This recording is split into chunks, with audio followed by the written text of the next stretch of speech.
Bismillah, bismillah. Izin ada suaranya, teman-teman? Sahabat-sahabat Al-Quran. Ustaz. Bismillah. Cek bismillahirrahmanirrahim. Boleh kiranya mungkin dari teman-teman ada yang bisa bantu jawab mungkin di kolom chat. Sudah terdengar suara saya? Bismillah, Sudah, bismillah. Sudah, Jelas, Ustaz, jelas.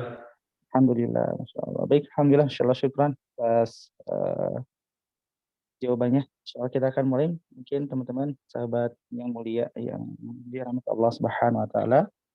Mohon izin, Alfon hari ini Allah sedang beri nikmat saya batuk sedikit flu. Nanti mungkin izin kamera kadang dibuka, kadang ditutup ya teman-teman. Insya Allah. Baik, insya Allah kita akan mulai acara malam hari ini yang penuh berkah. Mudah-mudahan Allah ridhoi. Bismillahirrahmanirrahim.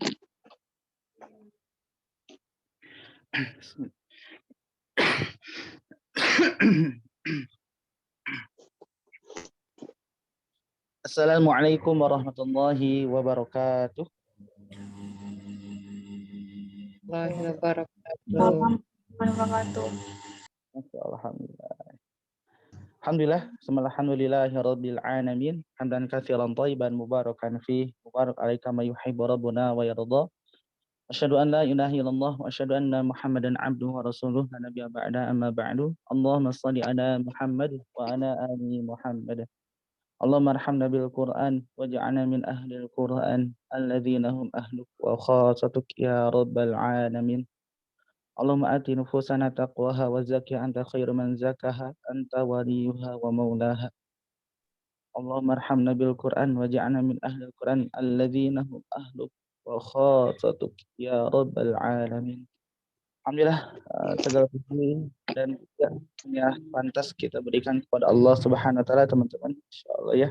Hari ini telah dimudahkan oleh Allah Subhanahu wa taala untuk bisa membersamai dengan orang-orang salih yang mudah-mudahan kita berkumpulnya di hari ini mungkin enggak untuk bertemu ya secara fisik bertemu, tapi mudah-mudahan apa yang kita niatkan hari ini untuk mendapatkan keberkahan dari Allah Subhanahu wa taala.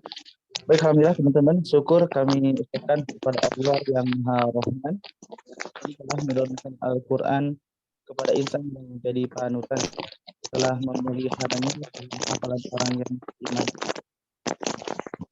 Bicara mengenai tentang Al-Quran, teman-teman, hari ini kita diberikan istimewa yang Allah hadirkan di kegiatan hari ini. Mudah-mudahan Allah jaga beliau, Allah sehatkan beliau, Allah berikan keberkahan.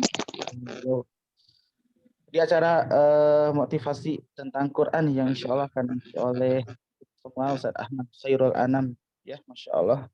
Dan kalau bicara tentang Al-Quran ini, Al-Quran merupakan rangkaian huruf yang tidak hanya sekedar mengikat makna, namun mampu mengubah hidup menjadi pedoman hidup yang mempesona. Bacaannya bahkan teman-teman, bacaannya bahkan mampu menggugahkan jiwa, mendekatkan diri pada Sang Maha Pencipta. Inilah Al-Quran, Masya Allah. Dan terpopuler, mudah-mudahan tetap tercurah limpahkan kepada salawat serta salam kita kepada sosok yang sangat teladan, yang sangat mengagumkan. Jalan hidupnya ialah pancaran Al-Quran, cintanya kepada umatnya selalu melahirkan kerinduan siang dan Muhammad sallallahu alaihi wasallam. Allahumma shalli ala Muhammad wa ala ali Muhammad. Baik, alhamdulillah teman-teman yang dirahmati Allah Subhanahu wa taala. Sebelumnya insyaallah izin menyapa sebelum kita mulai kegiatan langsung ya. Izinnya menyapa insyaallah. Namun sebelum pada menyapa teman-teman, insyaallah izinkan kita di malam hari ini untuk sama-sama kita mendengarkan bacaan ayat suci Al-Qur'an yang insyaallah akan dibacakan oleh saya sendiri insyaallah. Insyaallah saya akan membacakan Al-Qur'an di Quran surah Al-Fatihah. Mungkin teman-teman bisa mendengarkan dengan baik, dengan khusyuk, dan mungkin barangkali ada yang mau mengikuti silakan. Surah Al-Fatihah.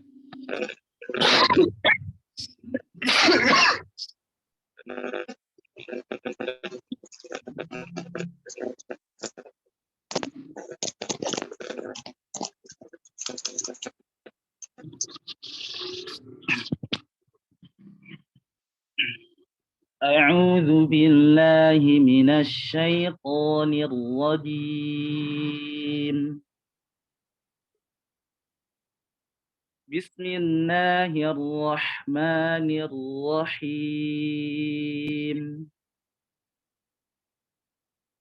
الحمد لله رب العالمين. الرحمن الرحيم. مالك يوم الدين.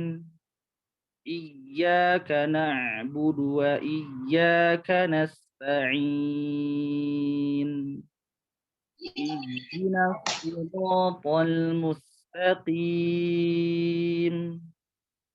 صراط الذين أنعمت عليهم غير المغضوب عليهم ولا الضالين.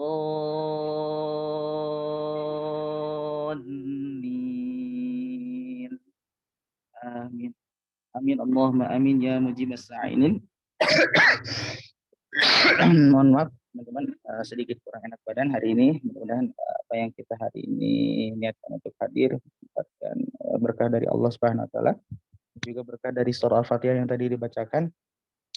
Baik, insya Allah teman-teman, insya Allah kita akan sedikit mengulas tentang yang pemateri hari ini, insya Allah, yang insya Allah akan disampaikan oleh guru kita semua, Ustaz Ahmad Khairul Anam. Saya akan membacakan sedikitnya ulasan tentang profil beliau, pemateri hari kita hari ini. Insya Allah beliau bernama Al-Ustadz Ahmad Khairul Anam, sarjana agama SAG. Beliau seorang penulis dan juga motivator. Tempat tanggal lahirnya beliau dari Sanggau. Sanggau itu di Kalimantan Barat ya. Kelahiran beliau di tanggal 7 Februari tahunnya 1997. Kemudian statusnya beliau, alhamdulillah beliau sudah berkeluarga, sudah menikah. Untuk alamat sekarang beliau di Pesantren Tahfidz Nurul Hidayah Kota Sukabumi ya. Kemudian untuk Instagramnya itu bisa di follow ya. Nanti mungkin teman-teman barangkali yang ada yang belum follow.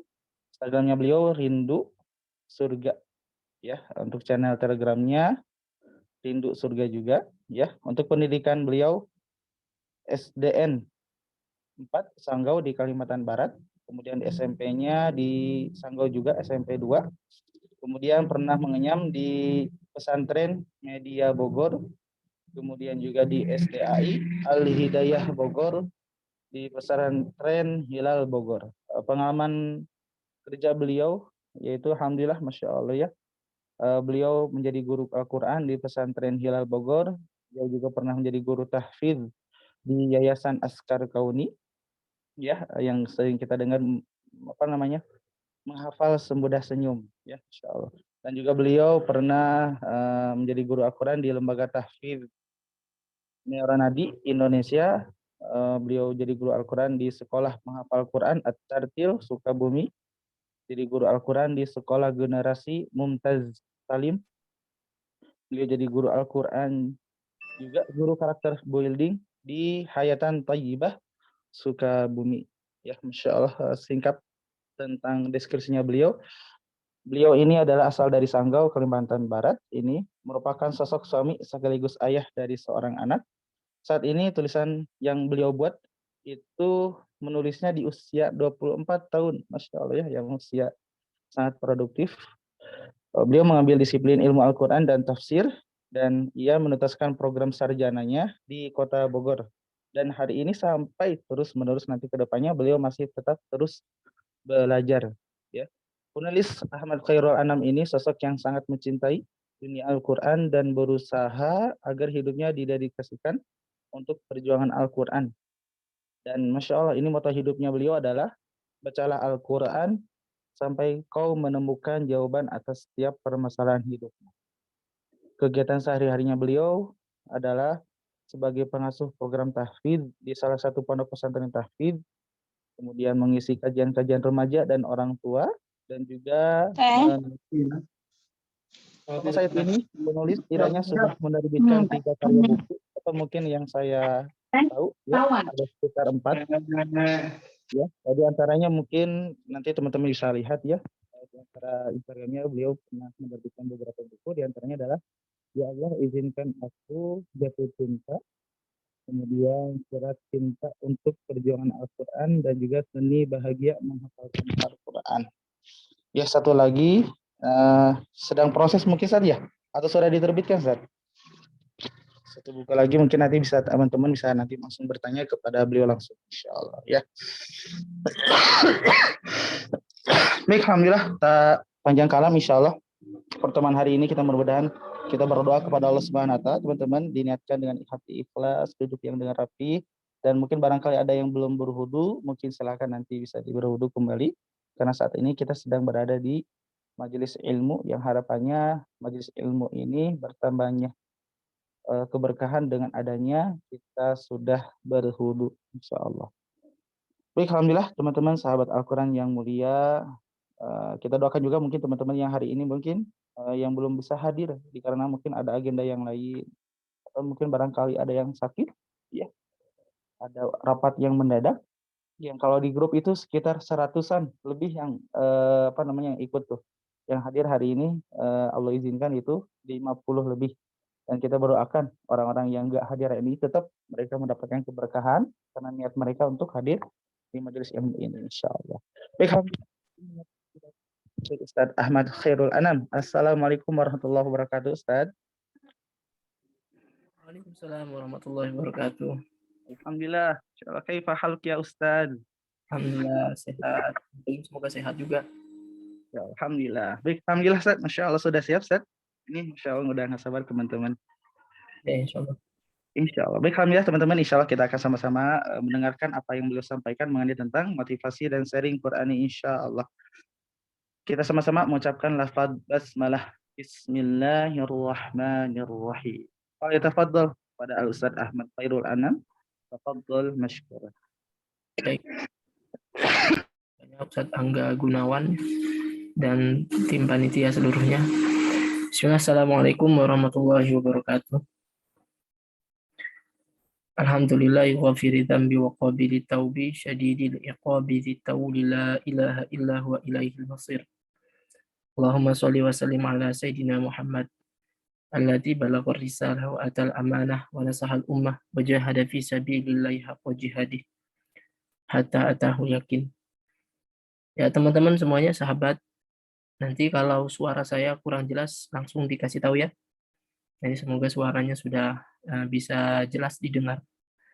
Juga sahabat-sahabat mungkin ada yang memungkinkan on cam, mungkin bisa dibuka kameranya biar kita tatap muka lah ya, walaupun jaraknya jauh. Ya karena saya juga buka kameranya nih, biar kelihatan. Kalau yang nggak bisa, tidak memungkinkan, nggak apa-apa. Yang penting suara saya jelas dan disimak ya. Puji syukur mari kita panjatkan kehadirat Allah Subhanahu wa taala. Semoga Allah Subhanahu wa taala senantiasa memberikan kita karunia, nikmat dan rahmat-Nya. Juga rahmat yang paling besar itu adalah Al-Qur'an. Semoga wasilah Al-Qur'an ini menjadikan kita hamba-hamba pilihan Allah Subhanahu wa taala dan keluarga Allah Subhanahu wa taala. Salawat teriring salam semoga selalu terlimpah curahkan pada Nabi kita Nabi Muhammad Sallallahu Alaihi Wasallam, juga pada keluarganya, para sahabatnya, dan para pengikutnya yang tetap setia hingga akhir zaman. Nah, langsung saja malam ini kita sharing-sharing saja ya, karena ini sifatnya lebih ke sharing aja. Mungkin di hadapan saya ini ada banyak yang lebih senior ya, secara umur, lebih senior secara ilmu, juga yang lainnya. Jadi saya berusaha sharing apa yang bisa saya bagikan saja tentang menapaki, kalau judulnya itu menapaki jembatan cinta bersama Al-Quran. Yang menapaki jembatan cinta bersama Al-Quran. Ini menarik ya. Yang pertama bahwa menghafal Al-Quran itu adalah jalan cinta. Jadi menghafal Al-Quran itu memang jalan cinta. Kalau kita ingin mendapatkan cinta Allah Subhanahu wa taala itu ada banyak cara. Ketahuilah bahwa cara termudah, terbaik dan tercepat itu adalah dengan Al-Quran. Ya karena Di dunia ini tidak ada koneksi yang tersisa antara hamba dengan Allah Subhanahu wa taala kecuali Al-Qur'an. Itu satu-satunya koneksi kita dengan Allah Subhanahu wa taala. Ya, jadi kalau dahulu di zaman para nabi itu wahyu turun ya sebagai pesan dari Allah Subhanahu wa taala. Setiap kali ada permasalahan maka wahyu itu turun sebagai jawaban atau wahyu itu turun sebagai nasihat gitu ya. Tapi wahyu sudah terhenti, maka saat ini satu-satunya koneksi kita yang masih bisa kita dapatkan ya Al-Qur'an itu. Banyak dalam hadis itu kan, huwa hablullahil matin. Al-Qur'an itu adalah tali Allah. Jadi memang tali. Al-mudud minas sama, yang menjulur dari langit. Jadi kalau kita analogikan Al-Quran itu seutas tali, maka ujungnya itu ada di langit, ujungnya ada di bumi. Maka siapa saja yang di bumi ini memegang erat tali itu, maka dia tidak akan terlepas dari pengawasan Allah, jaminan Allah, koneksinya terhadap Allah Subhanahu wa taala. Ya, jadi menghafal Al-Quran ini merupakan jalan cinta kita untuk cepat bertemu atau mendapatkan cinta Allah Subhanahu wa taala.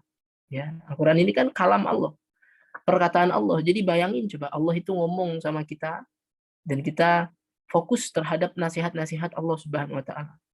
Ya, kalau seandainya saya misalnya sebagai guru menasihati seorang murid, kemudian seorang murid itu memperhatikan semua ucapan saya satu persatu secara detail, dia ingat, dia catat, bahkan dia hafalkan. Ya, maka saya tahu bahwa murid tersebut benar-benar serius, ya bahkan mungkin mencintai gurunya. Ya, dia perhatikan setiap kalimat gurunya itu. Dan gurunya pun akan ridho. Ya, berarti murid tersebut benar-benar murid yang memperhatikan gurunya, maka murid tersebut mungkin akan didoakan sama gurunya, pasti engkau akan menjadi orang yang sukses gitu ya. Nah, itu seorang murid kepada guru. Bayangkan jika Allah Subhanahu wa taala itu menyampaikan sebuah nasihat dan Al-Qur'an itu ada nasihatnya. Ya ayuhan nas qad ja'atkum mau'izatum mir rabbikum. Jadi Al-Qur'an itu mau'izah, nasihat yang disampaikan oleh Allah Subhanahu wa taala. Maka bayangkan orang-orang yang menghafalkan Al-Qur'an itu dia benar-benar menyimak nasihat Allah. Bukan hanya mendengarkan tapi menghafalkan detail. Setiap nasihatnya dihafalkan. Bagaimana mungkin Allah tidak mencintainya? Ya, bahkan kesuksesan menjadi jaminan hidupnya. Banyak ya hadis-hadis dan dalil-dalil yang menjamin kebahagiaan, kesuksesan di dunia dan di akhirat bagi para penghafal Quran. Tapi kita nggak fokus di situ hari ini.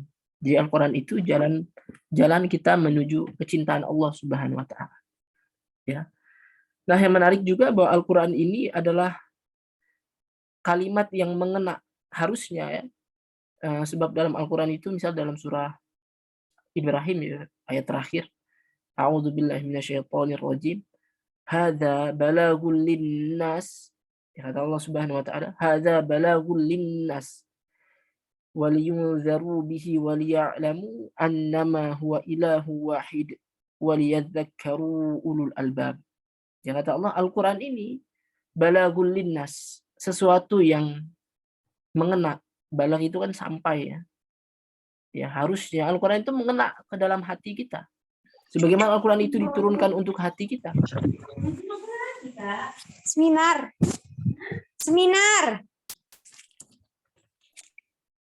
Wa innahu latanzilu rabbil alamin. Ya, sebagaimana Al-Quran itu turun dari Allah Subhanahu wa taala ala qalbika, terhadap hatimu. Jadi harusnya nasihat Al-Quran ini yang merupakan kalam Allah Subhanahu wa taala itu mengena di hati kita. Harusnya seperti itu. Ya, harusnya seperti itu. Makanya kita lihat, dengar kisah-kisah atau kita memperhatikan ada orang yang saat mendengarkan atau melantunkan Al-Quran dia menangis. Ya, karena Al-Quran itu memang akan mengena ke dalam hati. Maka pertanyaannya, kenapa kita tidak bisa merasakan sentuhan Al-Quran itu? Ya, sederhana saja. Kenapa kita seringkali tidak bisa merasakan sentuhan Al-Quran itu?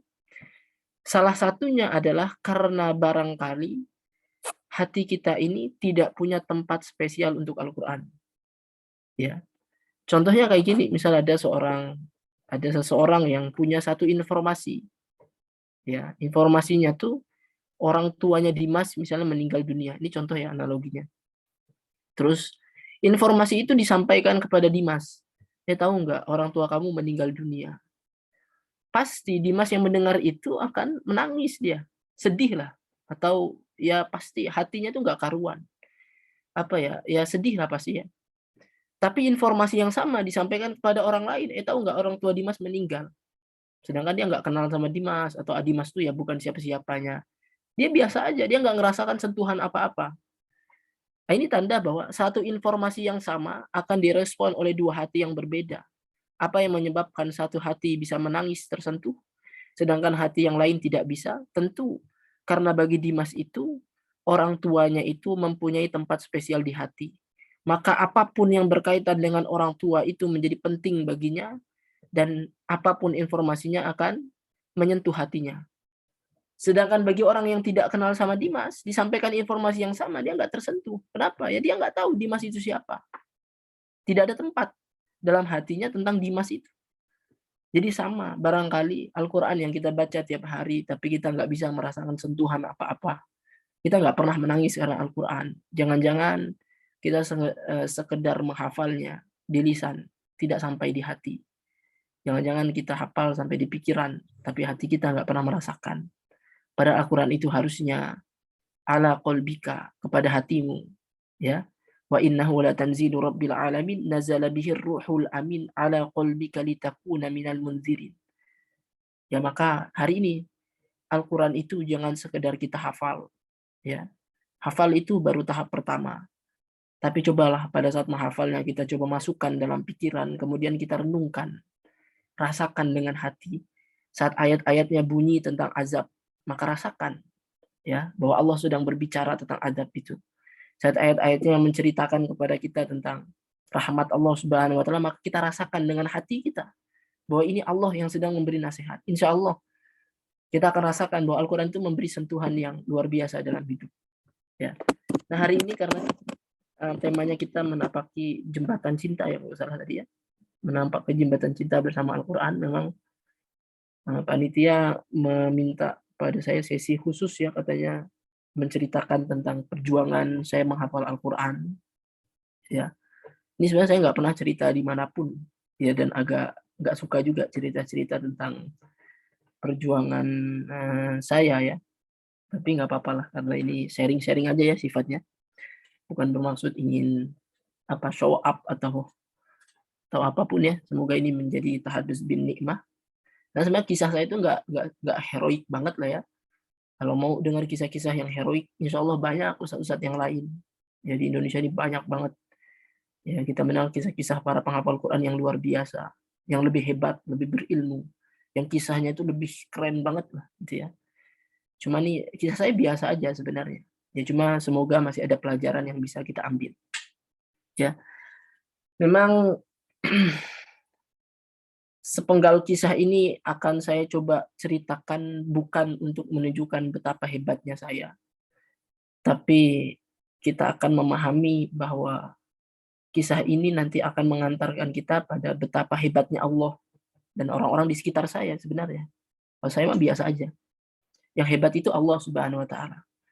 Karena landasan utama dalam menghafal Quran itu selalu saya ingat itu surah Al-Isra ayat 86. Biar kita tuh saya ini nggak merasa hebat.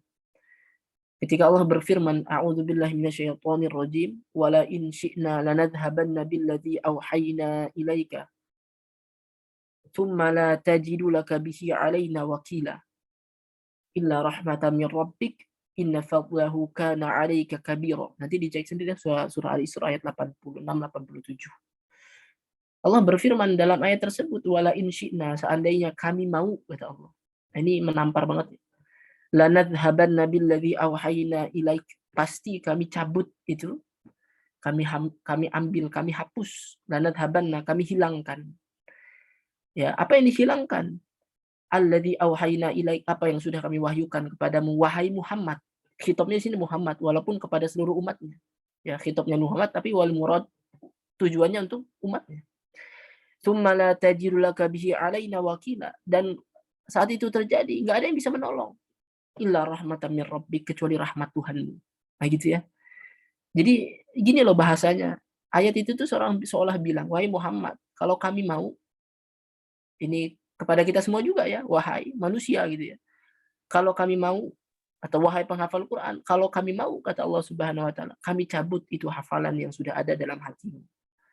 Yang sudah kamu hafal tuh kami cabut seketika. Dan saat itu terjadi siapa? Kamu minta tolong sama siapa? Ya, illa rahmatan min rabbik, kecuali rahmat Allah. Jadi hafalan hari ini kita bisa menghafal sekian juz, 1 juz, 2 juz, 3 juz, bahkan ada yang 30 juz. Itu bukan karena kita yang hebat. Bukan karena saya hebat, bukan karena teman-teman hebat. Nggak ada, kita tuh nggak punya kemampuan apa-apa. Illa rahmatan min rabbik, kecuali semua itu rahmat Allah Subhanahu wa taala. Biar kita hari ini bersyukur dulu. Biar hari ini kita merendah dulu di hadapan Allah. Kita ini nggak punya kekuatan apa-apa. Ya, saya teman-teman juga bisa menghafal Quran itu karena rahmat Allah. Udah cuma itu, murni. Inna nahnu nazzalna dzikra. Kami menurunkan Al-Quran.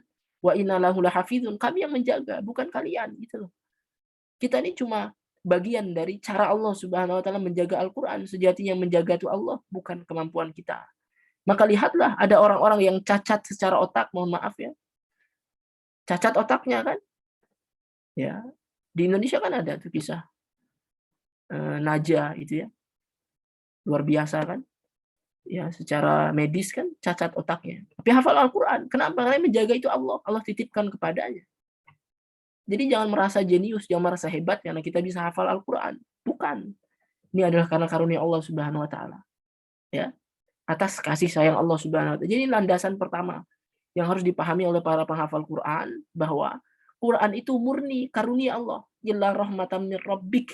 Ini rahmat Tuhanmu. Inna fadlahu kana 'alaika kabira. Besar sekali rahmat Allah kepada kita itu. Besar sekali rahmat Allah Subhanahu wa taala diberikan kepada kita. Cuma kita seringnya sombong. Ya, jadi semua perjalanan ini dimulai dengan kasih sayang Allah Subhanahu wa taala. Ya, jadi perjuangan saya juga sama. Ya, saya itu 97 kelahirannya. Ini saya ceritakan singkat aja dari awal. Saya lahir 97 di kota terpencil. Lahir di sebuah pedalaman Kalimantan. Kalau tadi disampaikan Sanggau, nggak tahu nih ada yang dari Kalimantan Barat nggak nih? Coba komen, nanti saya kasih buku deh. Ada Kalimantan Barat nggak? Nanti saya kirim buku nih beneran. Tapi jujur ya, jangan ngaku-ngaku semua. Saya itu dari pedalaman, nama kabupatennya Sanggau. Sanggau tuh di ujung utara lah ya kalau Kalimantan Barat tuh karena dia mepet sama Malaysia. Lebih dalam lagi saya di kecamatan yang namanya Meliau, kecamatan itu. Itu saya lahir di sana. Itu kecamatan pedalaman yang aksesnya sulit banget. Daerah-daerah sawit, nggak pernah ada cahaya lampu, nggak ada karena itu pedalaman, nggak ada listrik. Di zaman saya lahir, nggak tahu sekarang ya, karena saya udah lama nggak pulang ke tempat lahir. Orang tua juga nggak tinggal di sana lagi sekarang. Nggak ada kendaraan. Kecil saya itu nggak pernah lihat kendaraan, padahal itu 2000-an udah ada lah harusnya ya, udah ramai. Saya nggak pernah lihat motor, nggak pernah lihat mobil. Pertama kalinya saya lihat mobil itu umur 5 tahun. Itu maksudnya, itu pun saya keluar dari situ, pas ke kota lah gitu. Itu saya kaget banget, oh ini benda apa itu ya. Maksudnya ini menunjukkan betapa terpencilnya tempat lahir saya. Ya. Di tempat itu nggak ada surau, nggak ada musola. Susah kita mau sholat berjamaah itu. Ya, terutama di tempat saya tinggal itu karena daerah sawit pedalaman, susah nyari masjid. Saya nggak pernah tahu tuh ada masjid di mana. Sekolahan juga nggak ada. Ya. Jadi tempat yang sangat terpencil, di sanalah saya dilahirkan. Kenapa saya ceritakan tempat lahir saya? Karena ada satu kesadaran yang selalu membuat saya itu selalu bersyukur sama Allah Subhanahu wa taala. Bahwa saya yang berasal dari negeri yang tak pernah disebut-sebut dimanapun itu. Ya, oleh siapapun, negeri yang sangat terpencil. Tapi Allah menemukan saya dan memberikan segalanya kepada saya gitu loh. Kalau dulu orang ngafal Quran itu, hari ini ya, orang ngafal Quran itu gampang banget. Karena dia pergi keluar, ada TPA, ada masjid, ada musola, ada guru-guru. Tapi saya lahir di tempat yang tidak ada musola, tidak ada masjid, tidak ada lampu, tidak ada listrik, tidak ada mobil, tidak ada motor. Di tempat yang tidak pernah disebut oleh siapapun. Di mana saya menghafal Al-Quran? Ya, maka yang saya syukuri itu bahwa Allah menemukan saya. Jadi bukan saya yang hebat bisa ngafalin Al-Quran. Tapi Al-Quran itu menemukan hidup saya. Jadi di tempat yang tidak ada akses apapun, Allah tuh masih memberikan rahmatnya yang luar biasa. Karena saya selalu menyebut Al-Quran itu sebagai rahmat. Ya. Itu kan hidup kita tuh sebenarnya kayak gitu kan. Hal ata 'alal insani hinum minad dahri lam yakun syai'an madzkura. Sudah datang belum kepada manusia itu satu masa di mana manusia tak pernah disebut. Dulu kita bukan siapa-siapa. Dulu kita bukan apa-apa, lalu Allah ciptakan. Nanti ini surah Al-Insan ya. Inna khalaqnal insana min nutfatin amsyad. Nah, manusia itu diciptakan kemudian nabtalih diuji. Faja'alnahu sami'an basira, dikasih mata, dikasih telinga. Inna hadainahu sabil, lalu kami kasih dia jalan petunjuk. Lalu apa? Imma syakiran wa imma kafur. Ada yang syukur, ada yang kufur. Ya, jadi ini penting ya. Begitu saya hari ini menyadari tentang ini ya. Bisa-bisanya Allah itu apa ya? Kalau bahasa kita tuh kok bisa ya Allah itu luar biasa. Kasih sayangnya itu meluas, menyebar sampai di tempat yang mungkin tidak pernah disebut gitu loh. Ya. Makanya saya beruntung ya tinggal di tempat yang terpencil tapi punya kesempatan untuk menghafal Al-Qur'an. Ya, jadi kalau ditanya nih, kalau orang suka bertanya, bagaimana saya pertama bertemu dengan Al-Qur'an, proses menghafal itu, maka jawaban saya Al-Qur'anlah yang menemukan hidup saya. Saya itu orang yang bukan siapa-siapa, orang tua juga bukan siapa-siapa. Tapi Allah dengan kasih sayangnya memilih saya di antara seluruh orang yang ada di bumi ini menjadi salah satu yang boleh menghafalkan Al-Qur'an. Nah, jadi kesadaran pertama itu, karena ini di sini insya Allah para penghafal Quran ya. Coba kita hari ini mensyukuri dulu nikmat yang besar ini. Al-Quran itu nikmat yang besar. Coba kita syukuri dulu. Ya Allah, hari ini saya bisa baca Al-Quran loh. Bisa menghafal Al-Quran. Itu keren banget ya Allah gitu. Itu syukuri dulu saja. Jadi ini penting. Karena hari ini para penghafal Quran lebih banyak mengeluhnya dibandingkan bersyukurnya. Saat hafalannya baru 2 juz, juz ketiga nggak dapat-dapat, dia mengeluh, tapi dia lupa dia sudah punya 2 juz itu. Kenapa dia fokus pada mengeluhnya, nggak bersyukur, ya Allah saya terima kasih sudah dapat 2 juz ini, saya akan jaga benar-benar, gitu loh. Perkara penting, saya tuh pengen para penghafal Quran itu mensyukuri dulu hafalan yang dia punya, biar dia sadar itu nikmat banget. Hafalan Al-Quran itu nikmat, Al-Quran itu nikmat dari Allah Subhanahu wa Ta'ala. Karena berarti Allah itu sudah memilih kita. Kendati pun hari ini mungkin masih banyak yang belum kita dapatkan dari hafalan itu. Tapi bukankah setidaknya Allah tuh sudah milih kita? Bukan orang lain yang dipilih gitu loh. Ya, coba tuh. Surahnya misalnya surah apa nih? Az-Zukhruf ya, surah Az-Zukhruf ayat 31-32. Ketika Allah berfirman, وَقَالُوا لَوْلَا نُزِّلَ هَذَا الْقُرْآنَ عَلَى رَجُلٍ مِّنَ الْقَرْيَتَيْنِ عَظِيمٍ أَهُمْ يَقْسِمُونَ رَحْمَةَ رَبِّكَ نَحْنُ قَسَمْنَا بَيْنَهُمْ مَعِيشَتَهُمْ فِي الْحَيَاةِ الدُّنْيَا وَرَفَعْنَا بَعْضَهُمْ فَوْقَ بَعْضٍ دَرَجَاتٍ لِيَتَّخِذَ بَعْضُهُم بَعْضًا سُخْرِيًّا. Nah, itu tuh kalimatnya keren banget. Ayat ini cerita tentang orang-orang Quraisy yang protes. Orang-orang Quraisy protes. Apa mereka protesnya? Laula nuzila hadzal Qur'an ala rajulin minal qaryataini adzim. Dia bilang, kenapa sih Al-Qur'an ini enggak turun kepada salah satu seorang di antara kami yang pembesar lah gitu ya. Orang-orang pembesarnya, orang-orang pentingnya. Kenapa sih Al-Qur'an ini turun kepada Muhammad yang secara segi ekonomi itu rendahan lah. Ya kalau bahasa mereka itu gitu ya. Ya, jadi kenapa sih Quran ini turunnya ke Muhammad bukan kepada kami? Kami ini kan orang kaya aja, kami bangsawan.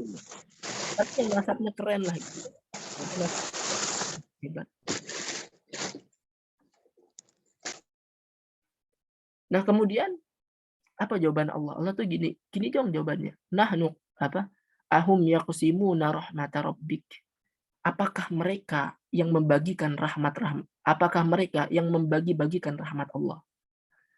Kan mereka nanya, kenapa Al-Quran itu turun kepada Muhammad bukan kepada kami? Kata Allah, memangnya mereka yang membagi rahmat Allah.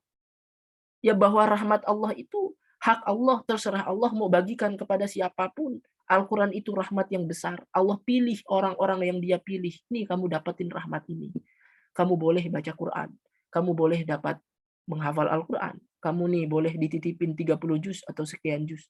Itu ternyata rahmat besar dari Allah Subhanahu wa Ta'ala. Nahnu qasamna bainahum ma'isyatahum. Kami yang membagi-bagi itu. Kami yang membagi hidup kalian. Terserah kami dong mau ngasih Al-Quran ke siapa. Gitu kan? Ya. Hidup ini kami yang menentukan dan kami yang pilih siapa saja yang mau kami pilih. Itu kalau bahasa bebasnya gitu. Nahnu qasamna bainahum ma'isyatahum fil hayatid dunya. Kemudian lanjut wa rafa'na ba'dahum fawqa ba'din darajat ya. Maka kami tinggikan sebagian dari sebagian yang lain. Jadi Al-Qur'an itu meninggikan sebagian dari sebagian yang lain. Maka dalam hadis Nabi, innallaha yarfa'u bihadzal kitab aqwaman wa yadha'u akharin. Allah mengangkat satu kaum dengan kitab ini dan merendahkan yang lain. Ya. Nah, jadi itu yang kita syukuri dulu. Lihatlah bagaimana Allah membagi-bagikan rahmat itu kepada siapa yang dikehendakinya. Yang dengan rahmat itu Allah tinggikan derajat seseorang daripada lainnya. Sedang rahmat itu lebih baik daripada segalanya. Wa rahmatu rabbika khairum mimma yajma'un. Itu akhir surah ayat 32-nya. Rahmat Allah itu lebih baik daripada apapun yang bisa kalian kumpulkan. Ya. Apa poin yang ingin saya sampaikan ini? Yang pertama kita sadari dulu ya, mendapati diri kita ini mau menghafal Al-Qur'an atau sedang menghafal Al-Qur'an atau sedang belajar Al-Qur'an atau mau mencintai Al-Qur'an atau bahkan hadir dalam komunitas Al-Qur'an seperti ini, seperti malam ini, itu merupakan rahmat tersendiri, sebuah rahmat yang besar yang harus kita syukuri. Jadi kayak, ya Allah, kok saya yang dipilih, terima kasih ya Allah. Kan di luar sana banyak juga yang punya waktu, tapi mereka menyediakan waktunya mungkin untuk bermaksiat, untuk foya-foya. Tapi Allah pilih kita untuk baca Al-Quran misalnya. Allah pilih kita untuk dengerin sharing-sharing tentang Al-Quran hari ini. Kan itu pilihan Allah. Gitu loh. Hidayah itu kan dari Allah Subhanahu wa taala. Maksudnya, sebagai penghafal Quran itu mengapa hari ini kebanyakan kita itu mengeluh saat hafalan tak lancar-lancar, protes saat hafalan tidak nambah-nambah, malu saat hafalan cuma segitu-gitu saja, sementara kita lupa bahwa Allah telah memilih kita di antara yang lain. Kalau kita sudah sadari, harusnya nggak ada protes lagi. Kita protes hafal 5 juz misalnya, apakah kita lupa?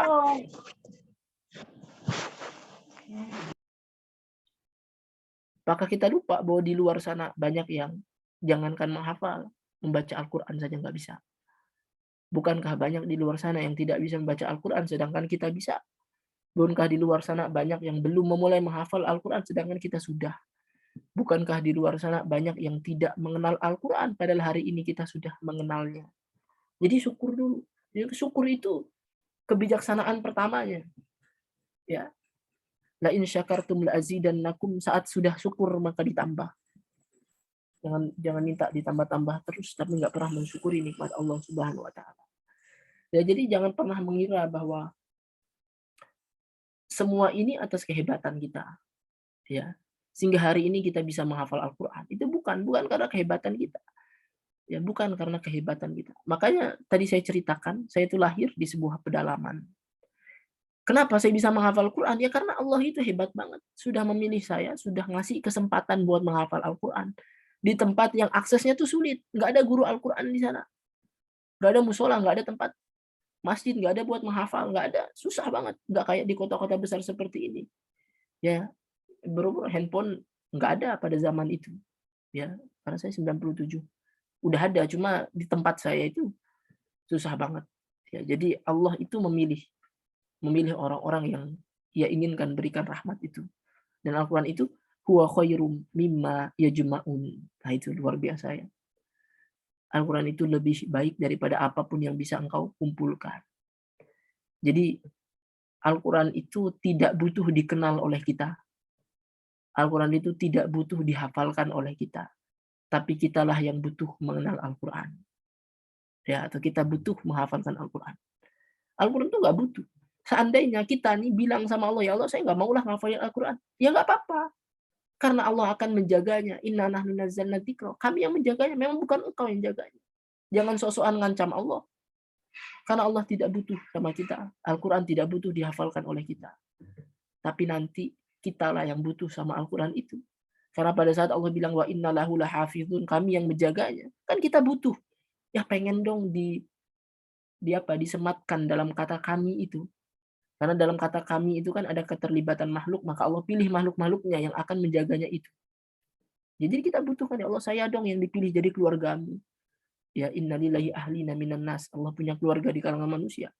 Siapa? Kata para sahabat, ahlullah wa ahlul Qur'an wa khassatuhum. Yaitu ahlul Qur'an itulah keluarga Allah Subhanahu wa taala. Ya. Jadi kita pengen kan jadi keluarga Allah Subhanahu wa taala. Nah, terakhirnya tadi huwa khairum mimma yajma'un. Al-Qur'an itu yang tadi disebut dengan rahmat, ya, rahmat ya di ayat itu. Ternyata rahmat itu wa rahmatu rabbika khairum mimma yajma'un. Rahmat yang berupa Al-Qur'an itu lebih baik daripada semua yang mereka kumpulkan. Ya, jadi kita boleh kumpulkan semua nikmat di dunia ini, tapi semua nikmat itu tidak pernah lebih besar daripada nikmat Al-Qur'an. Kalau hari ini kita sudah memilikinya, maka syukur kita tuh harusnya seperti syukurnya orang-orang yang memiliki dunia dan seisinya. Ya. Karena Allah bilang itu. Rahmat Allah tuh yang berupa Al-Qur'an lebih baik daripada semua yang bisa dikumpulkan manusia. Maka orang yang hari ini bisa membaca Al-Qur'an, menghafal Al-Qur'an, harusnya syukurnya itu seperti syukurnya orang yang sudah memiliki dunia dan seisinya. Dia bersyukur dengan memperbanyak sujud. Dia bersyukur dengan mendekat kepada Allah Subhanahu wa taala. Dia bersyukur dengan terus menjaga Al-Qur'an itu. Dia bersyukur dengan mengamalkan Al-Qur'an. Ya, jadi luar biasa. Ya. Dalam surah yang lain juga ada. Surah Yunus ya, surah Yunus ayat 57. Yang tadi saya baca itu, ya ayuhan nasu qad ja'atkum mau'izatum min rabbikum wa shifaa'un lima fis sudur wa hudaw wa rahmatul lil mu'minin. Qul bi fadlillahi wa bidzalika wa bi rahmatihi fabidzalika falyafrahu huwa khairum mimma yajma'un. Itu sama juga. Wahai manusia, telah datang kepada wasyifa itu obat, lima fi sudur terhadap hatimu, wahuda petunjuk, warahmah rahmat lil mukminin bagi orang mukmin. Terus apa kata Allah? Qul bi fadlillah, dengan karunia itu katakanlah, wa bi rahmatihi, dengan rahmat itu. Juga maknanya Al-Qur'an. Adapun mengatakan rahmat itu Nabi Muhammad SAW, tapi salah satunya adalah Al-Qur'an. Fabidzalika, maka dengan itu, falyafrahu, haruslah kalian bahagia. Nah itu kuncinya.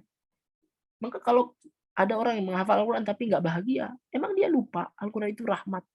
Padahal Allah bilang karena rahmat itu harusnya kita bahagia. Menghafal Al-Quran itu harusnya bahagia. Orang yang paling berbahagia itu adalah orang yang dekat dengan Al-Quran, harusnya. Maka bagaimana mungkin menghafal Al-Quran itu isi hidupnya stres terus, stres mikirin hafalan, stres mikirin target, stres hafalan yang hilang terus. Ada yang salah berarti. Menghafal Al-Quran itu harusnya bahagia, kenapa jadi stres? Karena Allah bilang kul bi fadlillah wa bi rahmatihi fabidzalika falyafrahu, harusnya bahagia kalian. Falyafrahu itu bahagia, senang. Huwa khairum mimma yajma'un, karena ia itu lebih baik daripada apa yang bisa kalian kumpulkan. Jadi selalu kalimatnya gitu. Karena kan manusia itu punya naluri untuk selalu mengumpulkan apa yang dia sukai. Ngumpulin harta, ngumpulin rumah, ngumpulin mobil, yang suka koleksi rumah-rumah, mobil-mobil. Nah, Allah tuh bilang, ini Al-Qur'an, apapun yang kamu kumpulkan itu lebih baik Al-Qur'an, gitu loh. Ya, jadi ini rahmat Allah Subhanahu wa taala. Jadi yang pertama, kenapa saya bisa menghafal Quran? Ya karena rahmat Allah, udah nggak ada lagi. Udah nggak ada yang bisa disombongin daripada semua ini, kecuali kita menyerahkan, mengembalikan semua kehebatan itu kepada Allah Subhanahu wa taala. Ya, jadi saya itu terakhir tadi di Sanggau ya nama tempatnya. Ada yang ngejawab nggak ini dari Kalimantan Barat? Saya mau kirim buku nih, nggak ada ya? Kayak nggak ada. Ya, kalau ada yang dari Kalimantan Barat, boleh tuh kasih tahu saya. Nanti saya catat alamatnya. Saya kirimin buku. Kok yang dari daerah lain enggak gitu ya? Ya nanti terlalu banyak dong. Ini kan semuanya dari daerah lain gitu ya. Nah, saya itu lahir dari keluarga yang biasa saja ya. Cukup lah, cuma ya kalau bahasa sekarang miskin lah gitu ya. Nah, orang tua tuh yang nggak punya apa-apa segala, hidup di perantauan. Ya, satu kisah yang selalu saya ingat itu. Makanya maksudnya kisah ini saya pengen bilang bahwa yang hebat tadi Allah, yang kedua tuh hebat ya orang tua saya itu yang hebat. Ya orang tua saya hebat. Karena hidup di pedalaman itu kan susah banget ya. Bapak itu Setiap hari dulu harus bangun jam 2 pagi. Buat apa? Jualan sayur, berangkat ke pasar. Jalan kakinya itu puluhan kilometer. Ya jalan kaki jauh. Dan jalan di sana itu kan tadi nggak ada lampu, nggak ada listrik, nggak ada. Jadi jalan dengan apa? Dengan mata kepala yang kadang-kadang kalau lagi bulannya gelap ya gelap, nggak ada yang bisa dilihat. Belum lagi ada segala macam anjing, ada hewan-hewan gitu kan. Karena di daerah sawit itu ngeri ya lah. Pokoknya susah lah diceritain. Berangkat jam 2 subuh. Ya. Pulangnya kapan? Pulangnya nggak nentu. Kadang tengah malam. Jadi ibu itu kalau bapak setiap hari pergi, ibu tuh di rumah tidak pernah tahu kapan bapak pulang dan tidak pernah tahu apakah bapak akan pulang. Gitu. Ya karena masa konflik ya, tahu konflik di Kalimantan Barat itu dulu ada Dayak dan Madura. Nah di masa itu tuh 97, 95, 96. Ya di masa itulah yang kadang-kadang orang hilang tiba-tiba nggak pulang lagi gitu. Itu kan yang cerita ibu lah ya. Katanya ibu tuh udah pokoknya kalau bapak udah berangkat kerja udah nggak tahu bakal balik atau enggak gitu. Ya.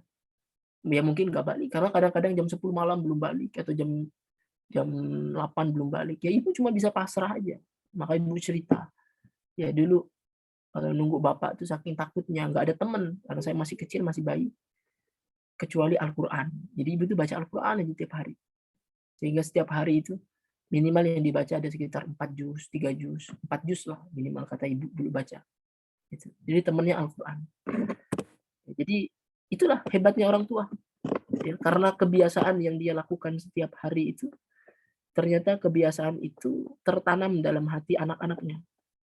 Ya, baca Al-Quran. Karena anaknya tahu berarti Al-Quran itu ada sesuatu yang hebat. Kenapa orang tua tuh harus baca Al-Quran terus ya gitu.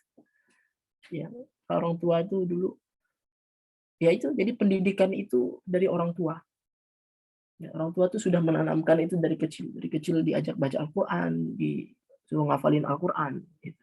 Ya, walaupun orang tua tuh nggak hafal Al-Quran. Orang tua ya paling ngafalin sampai ad-duha gitu kan. Ya, tahu lah ya orang tua dulu yang nggak pernah menghafal Al-Quran. Gitu. Tapi mereka yang mengajarkan Al-Quran itu kepada kami, mereka itu pertama. Ya, makanya saya selalu bilang, menjadi penghafal Al-Quran itu nggak mesti berangkat dari keluarga penghafal Quran. Karena ada yang berdalih kan gitu. Wah keluarga saya mah bukan penghafal Quran, gimana saya mau hafal Al-Quran? Nggak mesti. Dari keluarga manapun, kita itu punya kesempatan sama di hadapan rahmat Allah Subhanahu wa Ta'ala. Karena tergantung rahmat Allah kan tadi. Ya rahmat Allah ini bisa diusahakan, dijemput, diikhtiarkan, diusahakan gitu ya. Ya saya sebenarnya dari kecil nggak pernah hafal Quran, cuma dibiasakan baca Al-Quran terus. Nah saya mulai pertama menghafal Al-Quran itu adalah ketika umur 14 atau 13 tahun lah. Jadi udah agak tua juga sebenarnya. Makanya saya bilang kan, nggak secepat, sehebat orang-orang hari ini kan banyak tuh kisah-kisah para penghafal Quran yang heroik lah gitu, keren-keren. Kalau saya mah biasa aja ngafal. Bukan orang yang sejak kecil sudah hafal Quran, enggak. Justru baru mulai ngafal Quran itu ya umur 13 atau 14 tahun, waktu itu kelas 2 SMP lah ya. Itu mulai pertama kali saya menghafal Al-Quran. Ya. Karena di tahun itu saya ingat banget, ini saya udah pindah ke tempat yang agak kota lah ya, udah ada listrik di situ, bukan di tempat pedalaman lagi. Tapi tetap namanya Sanggau itu kabupaten yang sangat kecil. Di tahun itulah pertama kalinya dibuka, saya ingat banget ada kelas tahfiz di sana. Itu di kabupaten itu tuh satu-satunya itu. Ya. Tahun 2010 ya kalau salah 2010. Sebelum itu saya tuh nggak pernah tahu tentang yang namanya tahfiz menghafal Al-Quran. Dan nggak ngerti juga bahwa Al-Quran itu bisa dihafal gitu. Masa sih ada orang yang hafal 30 juz? Ya kita akan baca nih 30 juz. Tadarus sama orang tua ke tilawah. Tapi nggak ngeh bahwa 30 juz itu bisa dihafal. Sampai dulu di tetangga saya itu ada orang yang hafal 2 juz. Itu aja waktu saya kecil tuh kok bisa ya hafal 2 juz gitu. Aneh ada orang bisa hafal 20 40 halaman itu keren banget. Itu udah heran banget. Sampai ada kelas tahfiz didaftarkan sama bapak tahfiz sore. Nah, itulah pertama kali saya mengenal dunia menghafal Al-Quran. Oh ternyata benar Al-Quran itu bisa dihafalkan. Ya Al-Quran itu bisa dihafalkan. Ya maksudnya saya itu ngafal nggak dari kecil lah, udah terlambat hitungannya. 13 tahun, 14 tahun itu baru tahu dunia menghafal. Ya karena saking jauhnya dari akses apapun tempat tinggal saya. Tapi saya bersyukur Allah tuh memberi kemudahan sampai hari ini, bahkan saya kalau dibilang sampai bisa studi Al-Quran, sampai S2-nya juga ngambil jurusan Al-Quran, sampai hari ini yang dulunya nggak ngerti ngafal Al-Quran, tapi bisa belajar sampai belajar qiraat segala macam, itu kan rahmat Allah Subhanahu wa taala. Ya, jadi atas kemudahan dari Allah Subhanahu wa taala. Ya. Nah, itu pertama kali saya mulai menghafal. Nah, kalau mau dibilang saya ini bukan orang yang kemampuan menghafalnya cepat. Ya pokoknya biasa saja. Terus saya menghafal, saya ingat banget 1 tahun pertama fokus menghafal, setiap hari menghafal, tiap sore. Karena kelasnya sore sampai malam. Jadi porsinya cukup sebenarnya, banyak waktu menghafalnya. Cuma dalam setahun itu saya ingat banget, alhamdulillah 1 tahun saya dapat 1 juz. Nah, gitu ya, 1 juz doang. Di 1 tahun 1 juz. Kalau kita mau hitung-hitung secara matematika, maka saya butuh 30 tahun untuk menghafal Al-Quran. Ada 1 tahun 1 juz. Ya karena susah banget bagi saya menghafal Quran itu susah banget. Bisa tapi susah. Tapi nggak menyerah, karena meskipun orang tua tuh nggak menghafal Quran, tapi dia selalu doktrin anaknya, nanti kamu jadi penghafal Quran insya Allah gitu. Doa orang tua itu doa yang hebat. Dia bilang kayak gitu, nanti kamu yang hafal Al-Quran gitu ya. Insya Allah bisa menghafal Quran. Tetap ngafalin Al-Quran. Tahun pertama cuma dapat 1 juz. Di tahun kedua saya menghafal Al-Quran dapat 3 juz. Jumlahnya 3 juz maksudnya. Jadi tahun kedua saya dapat 2 juz berarti. Di tahun kedua itu hafalan saya sudah 3 juz. Di tahun ketiga hafalan saya 6 juz. Jadi kelihatan tuh peningkatannya. Tahun pertama 1, tahun kedua 3, tahun ketiga tuh 6. Jadi 2 kali lipatnya terus. Tahun keempat itu 12. Jadi 6 tambah 6 12. Tahun kelimanya 22. Itu jadi peningkatannya itu cepat. Jadi ngafal Quran itu kadang-kadang percepatan jadi ya. Jadi tahun kelima itu 22 juz. Kemudian 8 juz sisanya itu 2 bulan kemudian. Ya, jadi makanya ngafal Quran tuh nggak usah pakai hitungan manusia. Nggak usah pakai hitungan manusia. Kalau saya hitung-hitung tadi 1 tahun 1 juz, harusnya saya butuh 30 tahun untuk 30 juz. Tapi ternyata Allah itu melihat usahanya. Ya, jadi Allah itu melihat usahanya. Satu hal yang saya selalu pegang, satu ayat yang dulu jadi motivasi besar dalam proses menghafal itu, guru saya menyampaikan ayat ini, walladzina jahadu fina lanahdiyannahum subulana wa innallaha lama'al muhsinin. Al-Ankabut ayat terakhir 69. Ya. Allah berfirman, dan orang-orang yang bersungguh-sungguh di jalan kami, pasti kami kasih jalan. Wa innallaha lama'al muhsinin, karena Allah itu bersama orang-orang yang muhsin. Ya, jadi kuncinya itu jahadu fina lanahdiyannahum subulana. Siapa yang bersungguh-sungguh di jalan kami, pasti kami kasih jalan. Itu kuncinya. Ya, jadi meskipun tahun pertama saya dapatin 1 juz, tapi kan Allah melihat kesungguhannya. Terus saja menghafal. Sampai pada saatnya Allah sudah menilai kesungguhan itu teruji, maka Allah kasih hafalan yang lebih banyak. Jadi sebenarnya perjuangan menghafal Quran itu adalah perjuangan membuktikan kesungguhan kita di hadapan Allah Subhanahu wa taala. Ya, makanya dalam perjuangan menghafal Quran, memang pasti akan kita temui, akan kalian temui rasa susah dan lelah, itu pasti. Tapi sebenarnya Allah itu cuma pengen lihat ini orang kalau dikasih susah, dia mau lanjut atau berhenti. Ya, pas saya menghafal kan susah banget bagi saya. Cuma saya teruskan saja, karena Allah itu pengen melihat usahanya. Begitu Allah lihat, oh beneran, dia tuh serius. Dia sudah sungguh-sungguh, maka janji Allah akan muncul. Lanahdiyannahum subulana. Pasti kami kasih jalan. Begitu Allah lihat kesungguhan saya itu ngafal dari umur 14 itu nggak langsung ngafal. Karena ya dulu diajarin orang tua kan pasti dengan segala keterbatasan ilmu. Tajwidnya belum benar, tahsinnya belum benar. Jadi pas saya daftar di kelas menghafal Al-Quran yang pertama kali ada di kabupaten saya itu, nggak boleh ngafal, nanti perbaiki bacaan dulu. Lama berapa bulan sampai hafalan saya sudah mulai standar, bacaan mulai standar, baru mulai ngafal. Tapi karena sungguh-sungguh, nanti Allah kasih kemudahan. 1 tahun pertama itu tahun-tahun penempaan. Hari-hari penempaan itu ditempa. Begitu dilihat Allah, oh kesungguhannya sudah mulai benar nih. Dikasih kemudahan lagi, tahun kedua dikasih hafalan lebih banyak. Sungguh-sungguh lagi, begitu sungguh-sungguh dilihat oleh Allah Subhanahu wa taala, dikasih kemampuan lebih lagi. tahun ketiga itu dikasih hafalan yang lebih banyak 6 juz. 1 juz, 2 juz, 6 juz. Kan cepet banget tuh peningkatannya. Terus 12 juz, lebih banyak lagi. Ya jadi itu percepatan yang nanti berbanding lurus dengan kesungguhan kita. Jadi Allah tuh menilai kesungguhan. Maka tadi saya sampaikan, perjuangan menghafal Quran itu adalah perjuangan membuktikan kesungguhan di hadapan Allah Subhanahu wa taala dan jangan berhenti. Ya, sampai pada puncaknya yang dulunya saya sehari itu ngapal 10 ayat mati-matian, ya. Di titik terakhir itu saya sampai mampu menghafal Al-Quran 1 hari 5 halaman dan itu banyak banget bagi saya. Mungkin teman-teman ada yang udah biasa lah sehari 5 halaman. Itu bagi saya udah keren banget. Dari dulunya sehari mungkin 5 baris jadi bisa 5 halaman. Siapa yang ngasih itu? Ya Allah. Ya.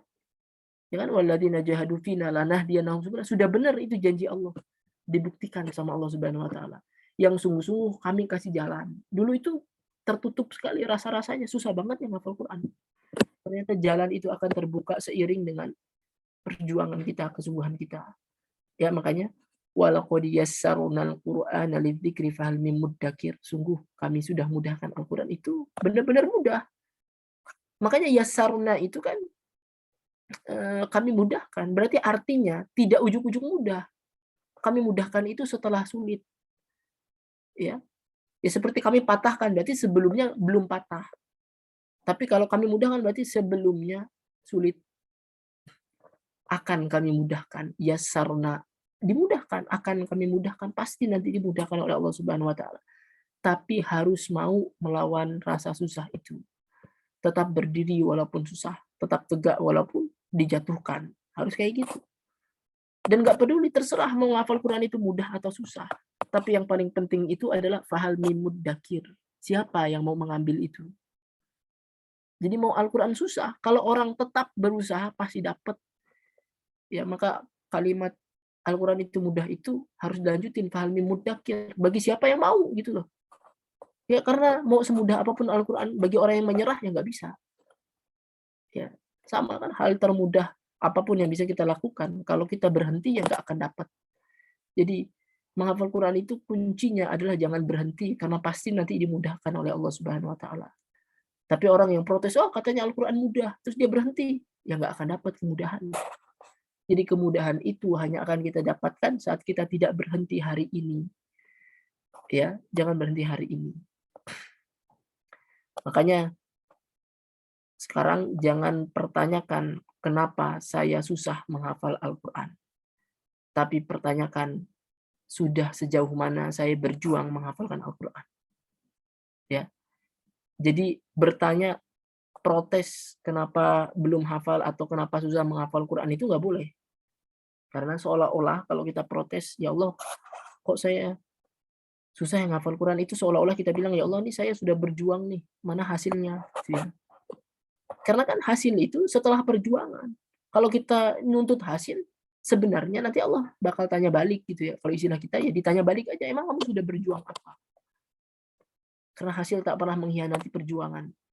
Jadi kalau kita menuntut hasil itu seperti kita laporan sama Allah, ya Allah nih saya sudah berjuang kok nggak ada hasilnya.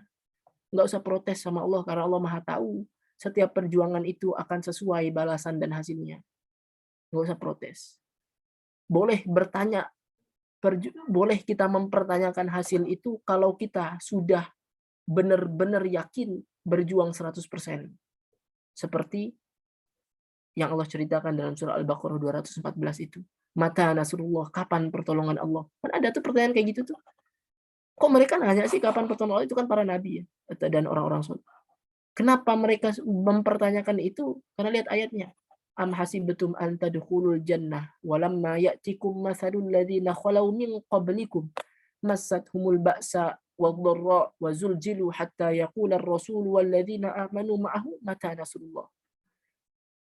Apakah kalian mengira bahwa kalian akan masuk surga? Ya, walam mayatikum padahal belum datang kepada kalian seperti orang-orang yang sebelum kalian. Apa yang mereka rasakan? Masathumul ba'sa. Hidupnya itu sudah ditimpa segala macam keburukan, wadh-dharra, keguncangan, kesempitan, wazulzilu, ya keguncangan hidup. Berarti mereka tuh sudah melakukan semua usaha dunia dan usaha akhirat, usaha langit gitu ya. Jadi ini Ini kisahnya orang-orang yang sudah menyerahkan seluruh hidupnya itu untuk perjuangan Allah Subhanahu wa taala. Maka hatta yaqula rasul walladzina amanu ma'ahu, maka pada saat itu Rasul dan orang beriman itu mengatakan, "Ya Allah, mana pertolongannya?" Kenapa mereka mempertanyakan itu? Karena mereka sudah melakukan semua usaha. Sehingga seolah-olah nggak ada lagi usaha yang bisa dilakukan kecuali tinggal menunggu pertolongan Allah. Gitu loh. Maka kalau hari ini kita nanya, "Ya Allah, kapan saya hafal Quran?"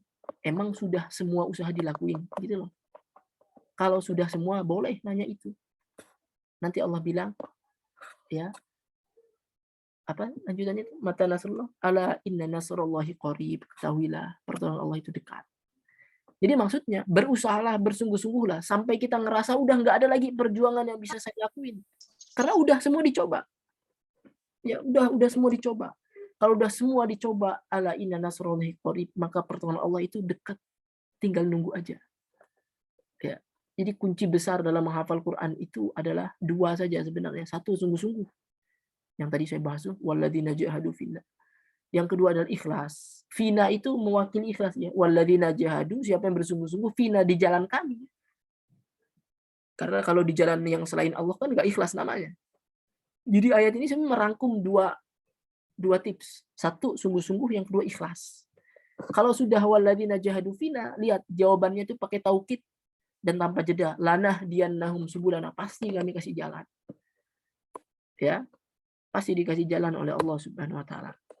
Jadi saya sungguh-sungguh menghafal Al-Quran mulai umur 14 tahun. Itu masih di Sanggau. Lalu saat lulus SMP itu kan tadi kelas 2 SMP ya. Lulus SMP saya memutuskan merantau. Dan itu tidak maklum di sana ya. Anak umur segitu merantau.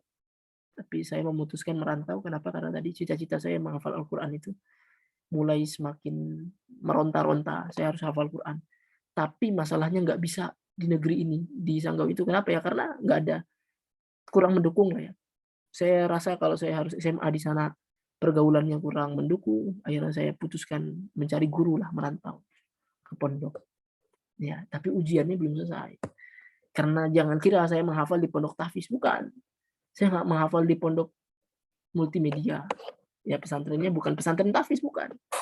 Pesantren media. Kenapa saya padahal cita-citanya menghafal Quran di pondoknya seperti itu? Karena akses saya itu tadi udah nggak kenal internet lah, dulu mah nggak kenal internet. Jadi nyari pondok tuh di mana? Gimana cara nyari pondok tuh nggak ngerti. Pengen merantau tapi pondoknya di mana kan nggak tahu.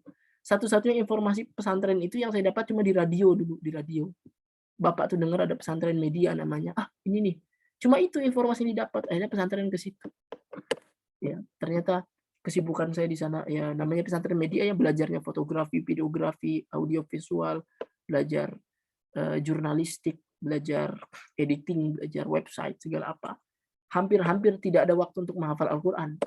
Karena tahfiznya itu hanya seperti ekskul saja lah, seminggu 2 kali atau seminggu 3 kali dulu.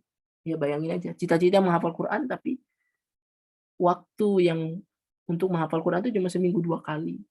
Jadi waktu-waktu lain ada kesibukan yang lain. Tapi sekali lagi, bukanlah menghafal Quran itu tergantung tempat, tapi dia tergantung dengan kesungguhan kita. Ya, karena mau dimanapun seseorang, seandainya dia bersungguh-sungguh dia hafal Al-Quran, maka di pondok itu cita-cita saya tidak pernah saya kubur. Itu cita-cita tetap saya bangkitkan kembali.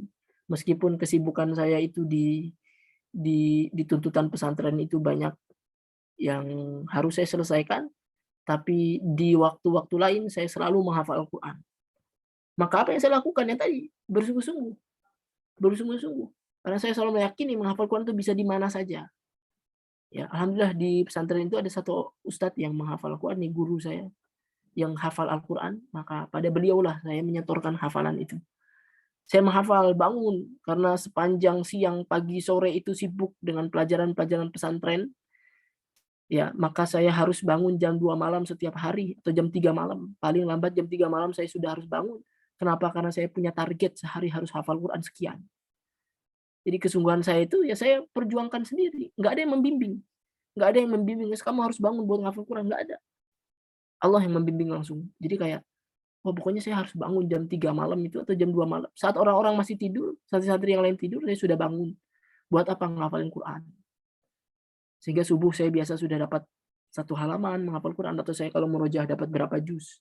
Kenapa harus seperti itu? Karena siang ini saya nggak punya waktu. Maka hari ini orang yang bilang, "Ustaz, saya nggak punya waktu karena sepanjang hari itu sibuk kuliah atau pekerjaan." Biasa saya jawab, "Coba bangunnya jam berapa?" gitu.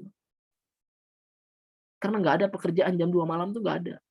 Nggak ada sekolah mulai jam 2 malam tuh nggak ada. Tapi kita punya waktu itu untuk pribadi kita, silahkan dipakai waktunya.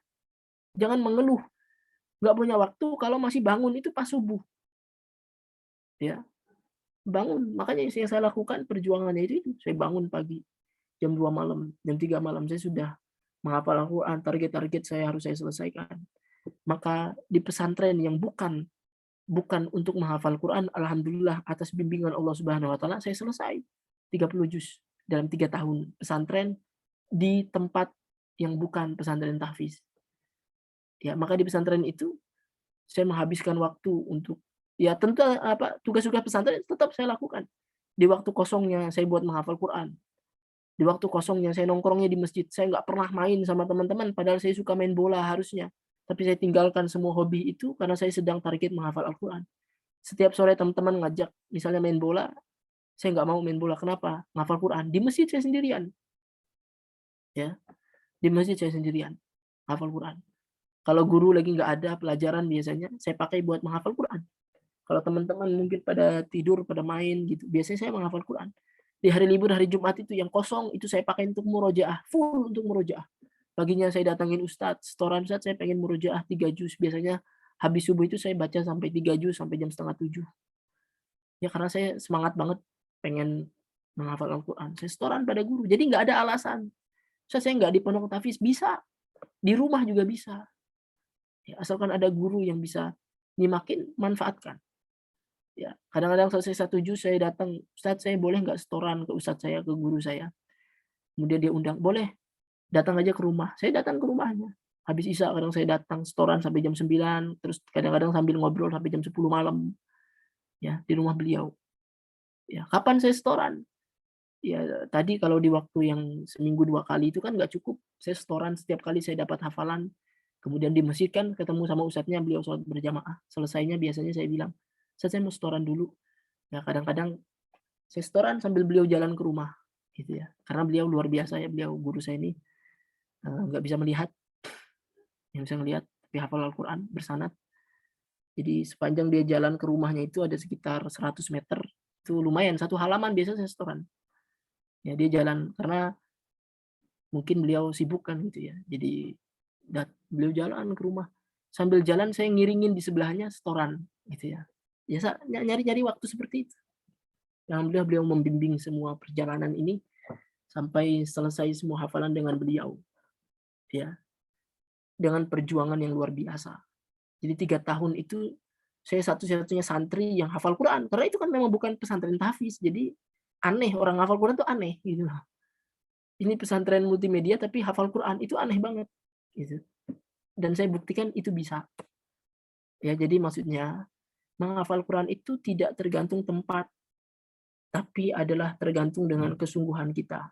Kita sungguh-sungguh menghafal Quran, insya Allah bisa dimanapun, bahkan di rumah pun bisa.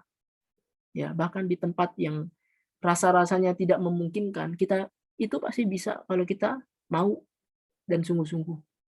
Ya, yang harus dijaga tadi kesungguhan, sungguh-sungguh. Mulai sekarang buktikan pada Allah Subhanahu wa taala bahwa kita itu layak mendapatkan hadiah. Ya, layak mendapatkan lanahdiyannahum subulana, jalan itu. Bagaimana ya? Tunjukkan bahwa kita bersungguh-sungguh. Nanti Allah Subhanahu wa taala tidak mungkin mengingkari janjinya, pasti Allah Subhanahu wa taala berikan. Ya, pasti Allah Subhanahu wa taala berikan semuanya itu. Ya. Bahkan saat saya fokus menghafal Quran, yang saya dapatkan bukan hanya hafalan itu, tapi semua pelajaran pesantren itu yang tadi basicnya adalah multimedia, saya dapatkan semuanya. Ya, kemampuannya saya dapatkan semuanya. Jadi menghafal Quran itu tidak menjadikan kita kehilangan yang lain, nggak akan. Justru Al-Quran itu menjadikan waktu kita berkah. Makanya ada ungkapan kan, Al-Quran itu tidak membutuhkan waktu kita, tapi waktu kita itu membutuhkan Al-Quran. Karena waktu yang dihabiskan tanpa Al-Quran tidak akan berkah. Jadi kita butuh Al-Quran itu untuk menjadikan waktu kita berkah. Buktinya saat saya dulu menyibukkan diri pada Al-Quran, saya tidak pernah kehilangan yang lainnya. Ya, kan mungkin orang-orang kan berpikir, oh saya fokus pada Al-Quran, pasti saya nggak fokus pada pelajaran lain. Enggak, justru Allah mudahkan semuanya. Ya, tetap berprestasi di sekolahnya. Semua keterampilan media yang diajarkan itu saya dapatkan semuanya. Bahkan prestasinya lebih tinggi daripada yang lain. Ya, jadi kalau kita mengejar akhirat, Allah kasih akhirat berikut dunia itu. Ya, tapi kalau kita fokus ngejar dunia, kita nggak dapatkan akhirat. Ya, jadi ya mungkin dalam perjalanan ini yang ingin saya sampaikan, tips 2 itu dari surah Al-Ankabut ayat terakhir tadi. Cukuplah kita sungguh-sungguh dan ikhlaskan diri kita dalam perjuangan ini. Ikhlas itu yang paling hebat sebenarnya ya. Tapi sudah sering kajian tentang ikhlas itu. Ya, saya juga sering bahas. Hari ini saya pengen kita lebih memahami tentang bersungguh-sungguh dalam menghafal Al-Quran itu modal yang besar. Ya, jadi ada orang nanya tuh kan, suka nanya, gimana ya supaya saya nggak malas menghafal Quran? Ya jangan malas, harus bersungguh-sungguh. Gitu. Malas itu nggak ada obatnya, kecuali jangan malas. Gimana cara nggak malas? Ya dilawan, nggak ada lagi caranya. Apakah kita pengen dikasih tips yang ujuk-ujuk langsung bisa semangat? Nggak ada. Ya, justru malas itu harus dilawan. Dengan apa? Ya bersungguh-sungguh, jangan malas. Gitu. Ya. Memang semuanya harus kita lawan. Ya, jadi menghafal Quran itu nggak bisa, nggak akan selesai, nggak akan tuntas, nggak akan bisa menghafal Quran itu dengan hanya duduk-duduk santai, ya baring-baring, main sosmed, lihat motivasi, quote-quote menghafal Al-Quran, baca, kemudian semangat, nggak ada bisa begitu. Ya, menghafal Quran itu hanya bisa kalau kita jauhi ranjang, tatajafa junubuhum anil madaji, gitu ya, surah As-Sajdah. Tatajafa junubuhum anil madaji, jauh lambung mereka dari tempat tidur. Yad'una rabbahum, karena mereka mengingat Tuhannya terus. Ya, jauhkan diri kita. Ini menghafal Quran itu jauhkan diri kita dengan ranjang, jauhkan, jangan deket-deket. Jangan menyandar muttaqina 'alal araik, itu jangan, itu di surga nanti. Ya. Kayak saya sama santri saya di sini nih, karena saya sekarang di mengelola pesantren ya. Saya paling marah kalau santri itu menghafal Quran sambil bersandar. Karena menghafal Quran itu tidak bisa sambil bersantai-santai. Jangan kira perjuangan menghafal Quran itu bisa selesai dengan banyak berleha-leha. Enggak, bangun. Jangan banyak tidur. Ya, saya nggak suka santri di sini kalau ada tidur sebelum jam 9 pagi itu saya marahin. Buat apa kamu tidur? Ya, nggak ada. Menghafal Quran itu jangan banyak tidur, jangan banyak berleha-leha, jangan banyak bersantai-santai. Ya, tidurlah sesuai dengan porsinya saja. Ya, bangun lebih awal, jam 2 malam, jam 3 malam, bangun. Itu waktu-waktu yang terbaik. Jangan tidur lagi, kecuali sebagaimana Nabi mengajarkan tidur. Kapan Nabi tidur? Ya tadi, bangunnya saja Nabi itu 1/3 lebih ya. Setengahnya kadang-kadang Nabi itu buat sholat malam. Tidur lagi sebelum subuh, menjelang fajar itu ada tidur sebentar. Itu juga ya paling 1 menit, 2 menit lah ya, cuma buat meregangkan tubuh.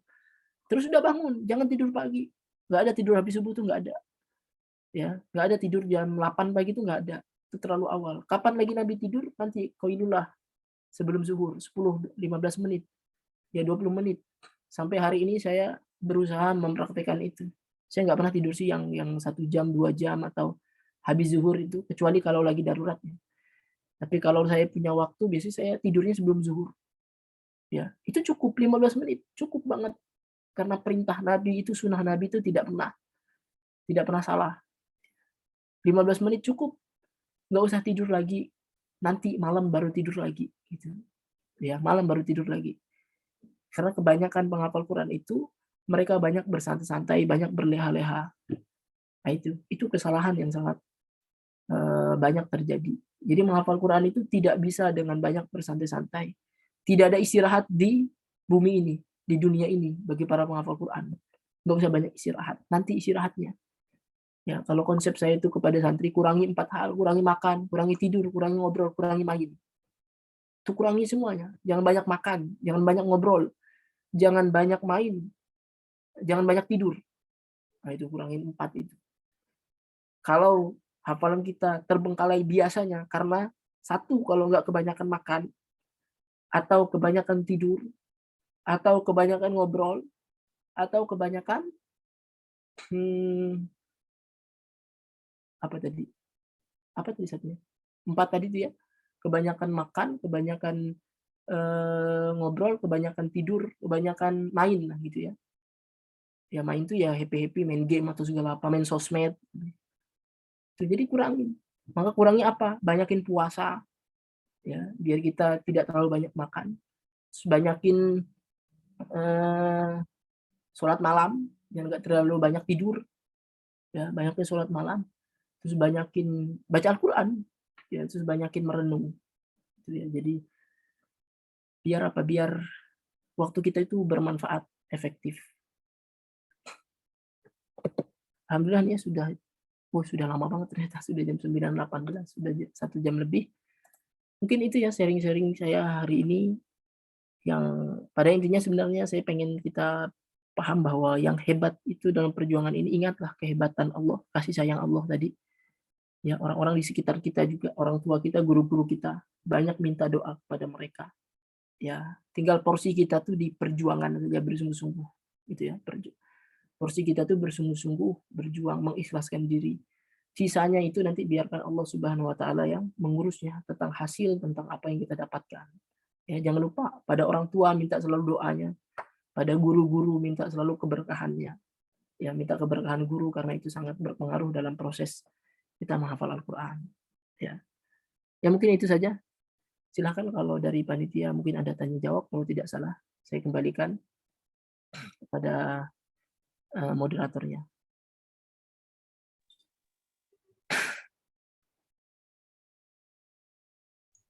Baik, insyaallah, alhamdulillahirabbil alamin. Insyaallah, syukran. Ustaz, jazakumullahu khairan katsiran wa ahsanul jazaa wa ahsanallahu ilaik atas sharing-sharingnya di malam hari ini ya. Tak terasa Ustaz ya, Masya Allah. Sudah berlalu hampir 1 jam lebih nih, Insya Allah ya.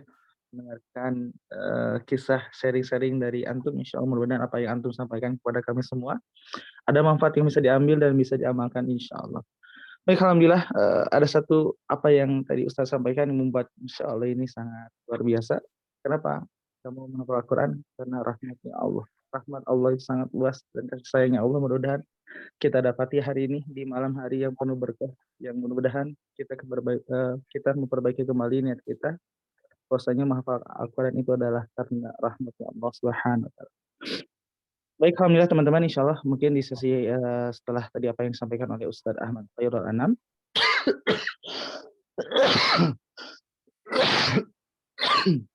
insyaallah akan dibuka sesi tanya jawab ya, sekitaran mungkin 2 sampai 3.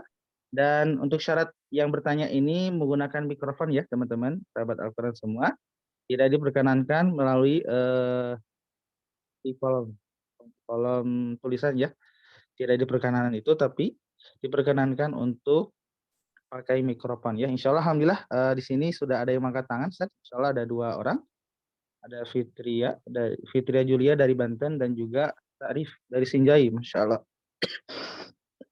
Dan juga kami ingatkan tadi barangkali dari teman-teman ada yang satu tinggal bersama dengan tempat lahirnya Ustadz Ahmad Khairul Anam ya, di Sanggau Ustadz ya, Kalimantan Barat ya. Kalau ada yang tinggal di sana, insyaallah mungkin nanti bisa dihubungi nomor adminnya ya, untuk bisa mendapatkan hadiah dari beliau berupa buku ya, insyaallah. Judul bukunya apa Ustadz yang ingin diberikan Ustadz? Nantilah kita pilih, terserah sih nanti. Insyaallah. Gitu ya teman-teman, insyaallah. Baik, alhamdulillah kita langsung saja mungkin ke yang pertanyaan pertama dari sahabat Al-Quran dari Fitria Julia dari Banten ya, insyaallah. Silakan Mbak, boleh dibuka mikrofonnya. Ya, bismillah.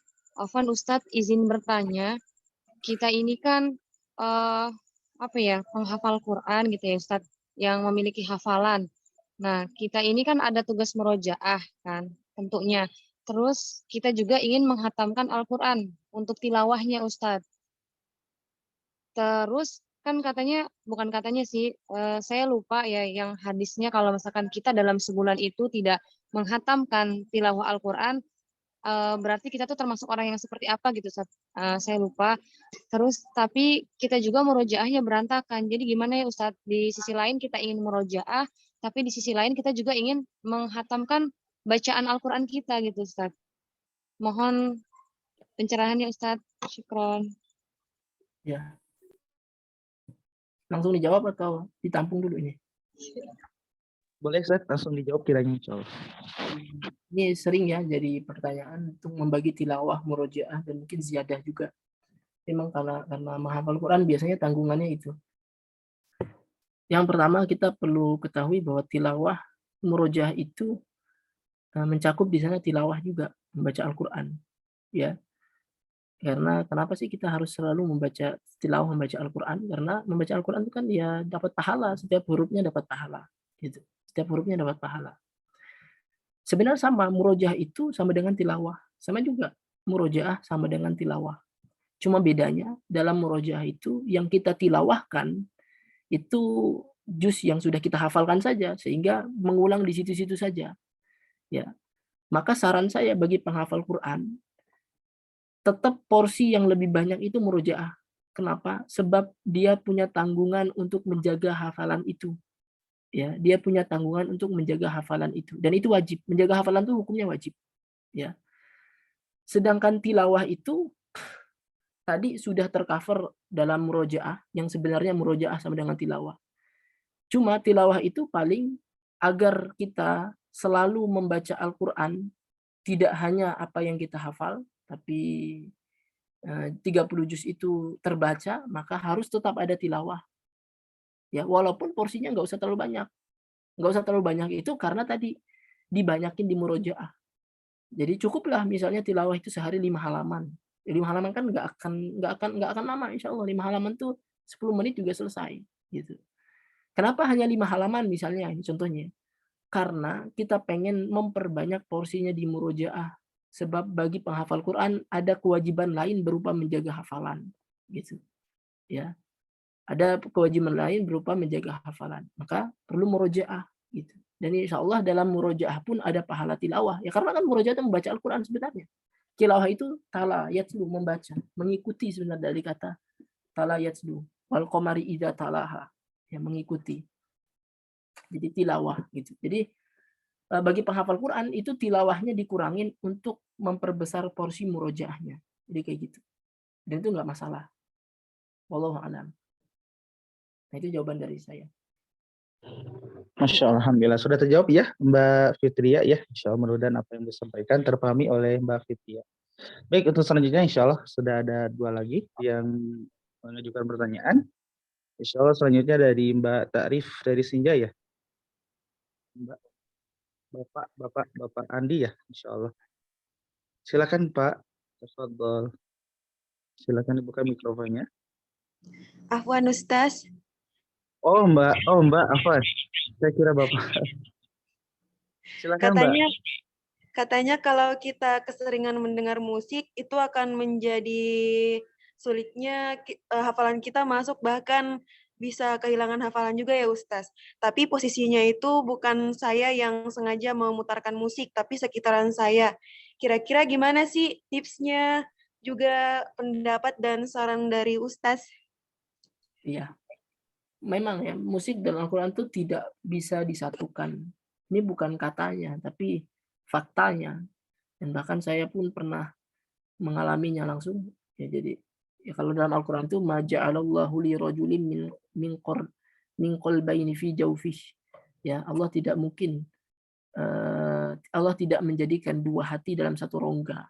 Jadi kalau ada 2 cinta yang saling bertemu, maka yang satu akan mengalahkan yang lain. Yang frekuensinya sama. Jadi kayak misalnya Al-Quran sama musik ini kan sama-sama suara, sama-sama lantunan lah gitu ya. Jadi kalau yang satu lebih kita cintai, lebih kita sukai musik, maka musik akan mengalahkan Al-Quran. Ya, sebaliknya kalau Al-Quran kita kuat, harusnya nggak mencintai musik. Harusnya musik itu lari dari hidup kita, pergi dari hidup kita. Terlepas dari haram dan halalnya, karena ini sudah difatwakan oleh banyak para ulama, silakan dibaca sendiri. Ya, bagaimanapun penghafal Quran itu sebisa mungkin jangan dengarkan musik, ya. Jangan dengarkan musik. Yang kita sengaja, apalagi kalau yang kita sengaja itu sudah pasti dia akan menggeser Al-Quran. Tapi masalahnya yang kita tidak sengaja kadang-kadang bagaimana gitu. Kalau kita sudah berusaha, tidak sengaja kita mendengar, ya semoga saja itu tidak akan mempengaruhi terlalu banyak. Ya, walaupun sedikit banyaknya akan mempengaruhi. Ya contohnya gini nih, saya sering mengalami ini. Misal saya sedang ke mall gitu ya, ngantar istri atau sama anak itu kan beli sesuatu yang diperlukan, pasti kan ada musik-musik tuh ya, atau di angkot lah ada suara, ada nyanyian, ada pengamen gitu kan pasti kita dengar. Ya kita nggak mungkin tutup telinga di situ, itu akan menyinggung orang, nggak mungkin juga. Ya, itu sesuatu yang tidak bisa kita kontrol. Lalu saya dengarkan musik itu.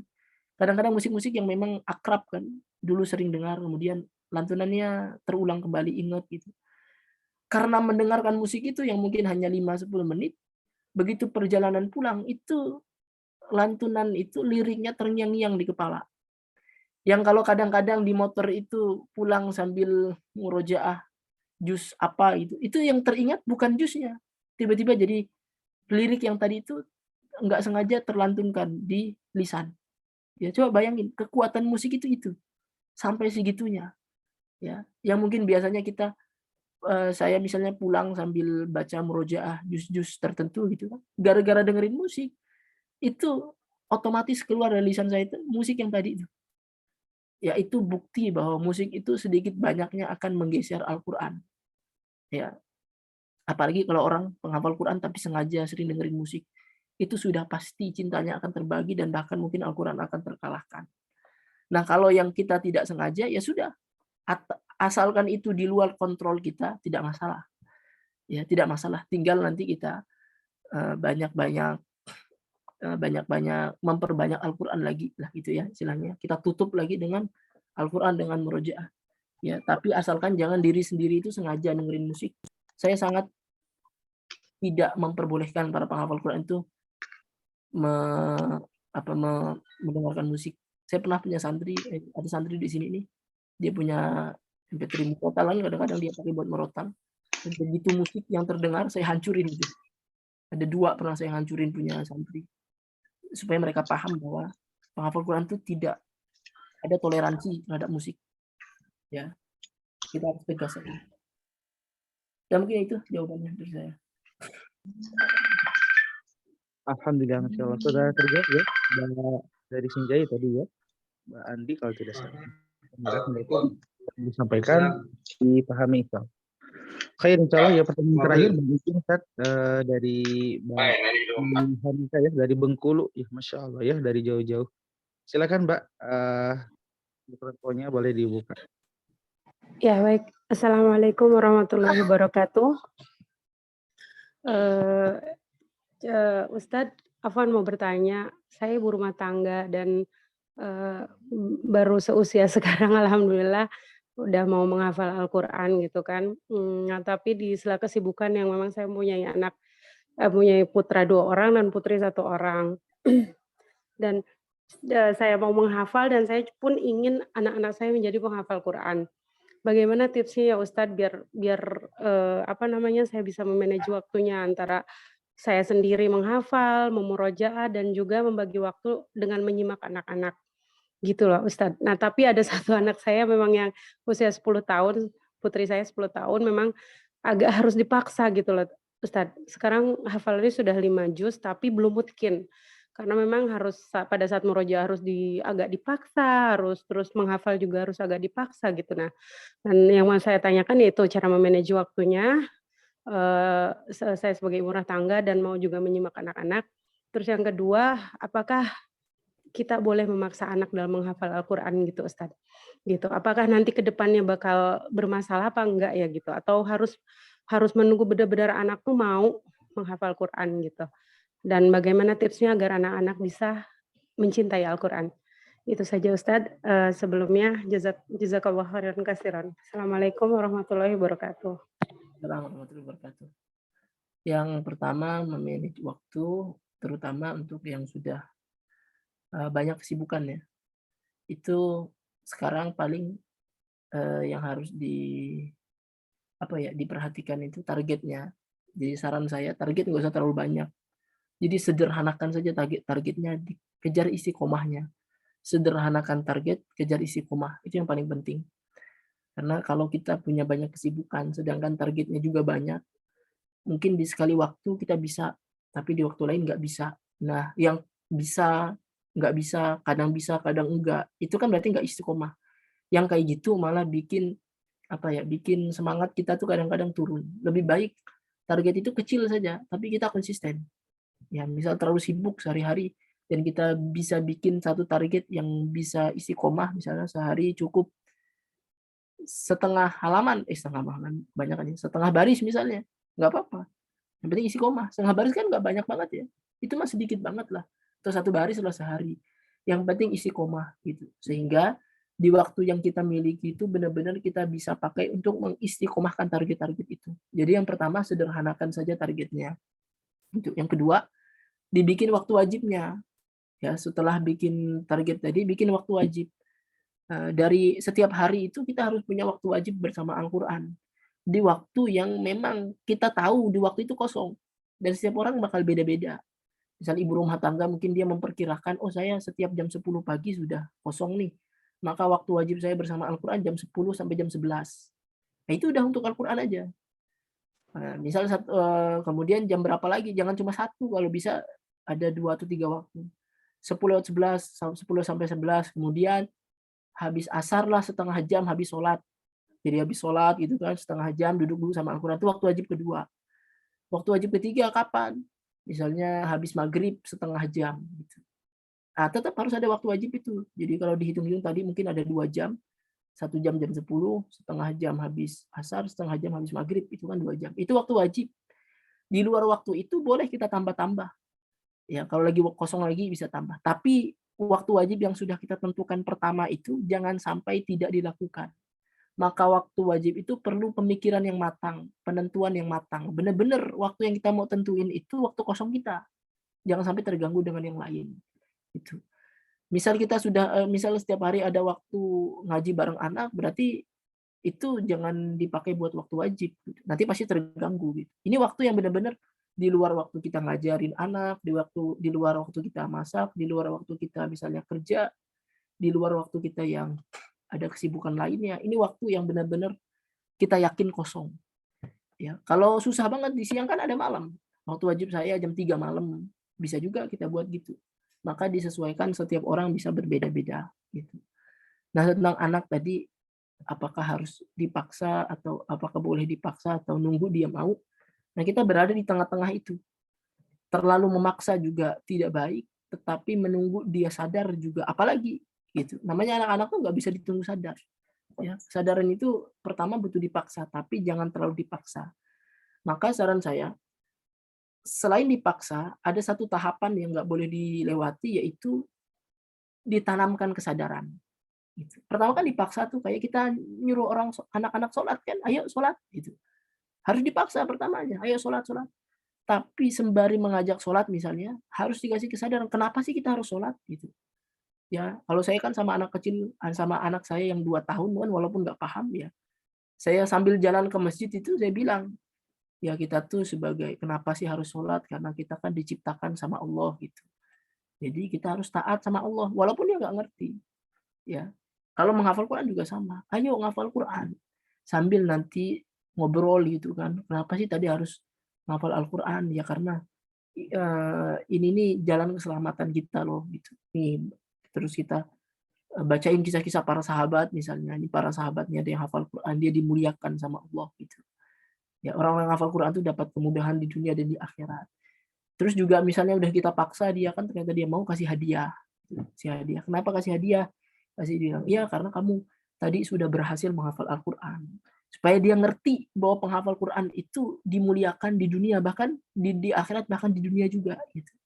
Jadi ada bentuk reward.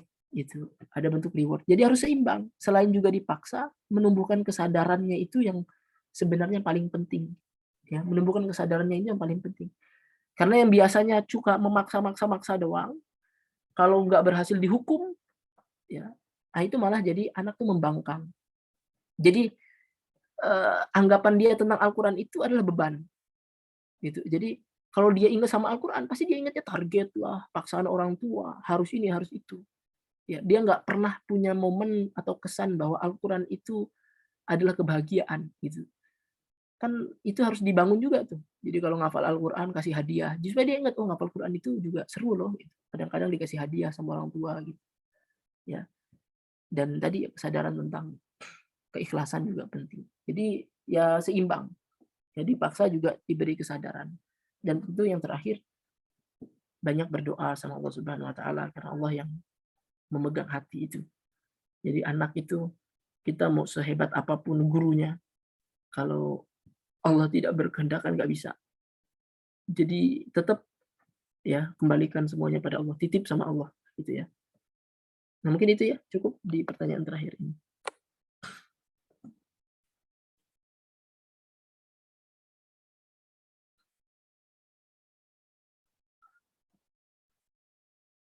Ya silakan pada MC. Alhamdulillah, syukran jazakumullah khairan Ustaz atas penjelasannya yang disampaikan. Mohon izin, kiranya tadi sudah ditanyakan ke admin, insyaallah ada pertanyaan lagi. Ustaz, izin mungkin satu lagi, Ustaz. Oh ya, Tidak apa-apa. lagi. Beliau sudah dari tadi mungkin ya ingin bertanya, insyaallah dari Uswatun Hasanah insyaallah ya. Silakan Mbak, boleh dibuka mikrofonnya. Ustadz, terima kasih sebelumnya. Afwan Ustadz, izin bertanya, Ana wasiat untuk para guru Al-Quran gitu Ustadz. Kadang kita dituntut untuk merecharge santri gitu, sementara diri kita sendiri juga perlu untuk diisi gitu kan Ustadz. Ada juga kadang futurnya, kadang untuk mengislah diri sendiri juga belum bisa. Itu gimana tipsnya Ustadz? Terima kasih, jazakumullahu khair Ustadz. Ya, memang menjadi guru itu yang paling hebat adalah keteladanan. Ya, karena aib kita itu akan menjadi penghalang bagi kita menasehati. Makanya Nabi Musa itu dalam kisahnya di Al-Quran, begitu dia disuruh kembali kepada Firaun, ya Nabi Musa nggak mau kan awalnya. Dia bilang karena saya pernah bersalah.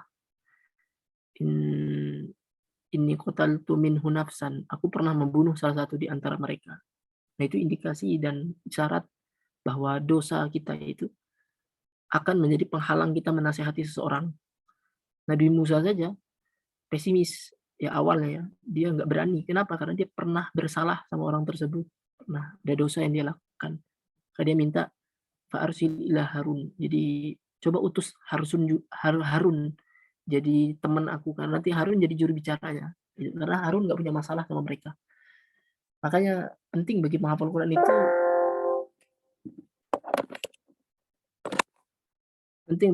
Quran itu selalu mengintrospeksi diri sendiri gitu. Jadi sebelum atau sambil kita menasehati, memperbaiki apa yang orang-orang yang kita didik itu, yang lebih hebat, yang lebih penting itu adalah memperbaiki diri kita.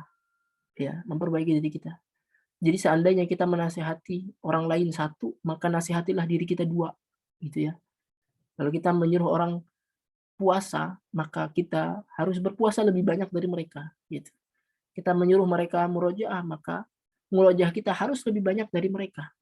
Ya, bukan untuk membanggakan di hadapan mereka, bukan. Tapi agar apa yang kita sampaikan itu bertenaga, ya lebih kuat. Jadi apa yang berangkat dari keteladanan itu kuat sekali sampai kepada mereka. Bahkan keteladanan itu nasihat yang tanpa suara. Tanpa suara. Coba kita balik nih, misalnya seandainya saya perintahkan pada santri, ayo sholat berjamaah, sholat berjamaah.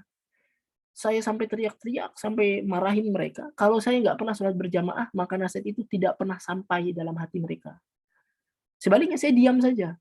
Saya sholat berjamaah terus gitu. Maka santri itu akan lihat, wah ini guru rajin sholat berjamaah. Harusnya kita seperti itu. Ya, jadi keteladanan itu sangat kuat nilainya di hadapan murid-murid kita. Makanya bagaimana nasihatnya? Nasihatnya, kalau kita menasihati seorang satu, maka nasihatilah diri kita dua. Gitu. Ya, jadi kalau kita nasihati orang, sebenarnya itu nasihat pada diri kita. Seperti saya hari ini kan menasihati orang, harusnya itu nasihat kepada saya juga. Ya, kepada saya juga, dan harus lebih baik daripada apa yang saya sampaikan gitu. Ya, jadi gitu, harus banyak introspeksi, harus banyak memperbaiki diri gitu, harus banyak memperbaiki diri. Mungkin itu. Nah, insyaallah Ustaz, jazakumullahu khair. Terima kasih banyak Ustaz. Baik, Masya Allah, alhamdulillahirabbil alamin. Tiba di akhir penghujung acara, insya Allah ya teman-teman. Alhamdulillah beberapa pertanyaan yang sudah disampaikan oleh teman-teman, alhamdulillah kiranya sudah dijawab oleh guru kita semua, Ustaz Ahmad Khairul Anam. Adapun mungkin barangkali ada teman-teman yang masih ingin bertanya, insya Allah nanti ada kesempatan di pekan depan, insya Allah ya, di tanggal 18 Juni di tahun 2023, tetap di jam yang sama, di pukul jam 8, insya Allah. Mudah-mudahan teman-teman bisa diizinkan oleh Allah untuk bisa hadir kembali di pertemuan kedua, yaitu mengenai tentang sharing-sharing dari beliau, insya Allah ya, sharing antara beliau dengan teman-teman, insya Allah. Mungkin sebagai close statement mungkin ya dari Ustadz, barangkali ada yang ingin terakhir Ustadz, insya Allah ya, penutup memberikan nasihat kepada kita semua, khususnya mungkin bagi kita yang hari ini sedang coba untuk berusaha berjuang bersama Al-Quran, mendapatkan cinta dengan Al-Quran, insya Allah. Tafadhol Ustadz. Di pertemuan ini mungkin satu nasihat yang harus menampar diri saya dan kita semua, bahwa dalam perjuangan menghafal Quran itu tidak ada tempat istirahat. Tidak ada tempat istirahat. Kapan istirahatnya? Istirahatnya adalah sampai Allah mengatakan Iqra, ya, warattil, bacalah dan tartilkanlah bacaannya. Ya, karena sesungguhnya tempat kalian itu sesuai dengan akhir surah yang kalian baca, ya. Maka itulah kalimat istirahatnya. Jadi sebelum kita mendengarkan kalimat itu, jangan beristirahat. Dan kalimat itu hanya akan didengar oleh para ahlul Quran di akhirat nanti. Jadi dunia ini nggak ada tempat istirahatnya. Seistirahat-istirahatnya kita di dunia ini, capek juga. Maka daripada capek kita istirahat, lebih baik kita capek mendapatkan pahala. Gitu ya. Silahkan tidur sebanyak-banyaknya, ujung-ujungnya capek juga. Nggak ada orang yang bisa tidur selamanya, capek. Jadi kalau capek, tidur itu capek, lebih baik kita bangun sama-sama capek, ya. Sehingga pada saat tidur itu menjadi istirahat, ya. Jangan sampai tidur itu menjadi capek dalam hidup kita, karena kita selalu tidur, gitu. Jadi lebih baik kita bercapek-capek dalam dunia ini melakukan kebaikan untuk Allah Subhanahu wa taala, sehingga tidur itu menjadi tempat benar-benar kita kenikmatan yang diberikan oleh Allah Subhanahu wa taala. Jadi dunia ini nggak ada tempat istirahatnya, hanya nanti di akhirat. Jadi penghafal Quran itu jangan mengharapkan istirahat yang banyak, bersandar, menyamankan diri kita atau tubuh kita, bukan di dunia ini tempatnya. Jadi kita sungguh-sungguh hari ini nggak apa-apa berlelah-lelah, ya, habiskan semua rasa lelah ini di dunia, sehingga di akhirat itu sisanya hanya istirahat, gitu. Jangan sebaliknya, kita mengistirahatkan tubuh kita di dunia, sehingga di akhirat sisanya adalah lelahnya. Gitu. Jadi lelahnya harus dihabiskan di dunia ini. Ya mungkin itu saja, semoga bermanfaat bagi saya pribadi dan kita semua.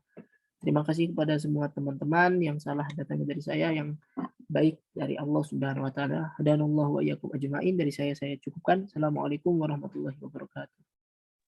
Waalaikumsalam warahmatullahi wabarakatuh. Masya Allah, alhamdulillah, teriring doa terbaik untuk guru kita semua yang telah memberikan ilmunya ya, pengalaman beliau, sharing-sharingnya beliau.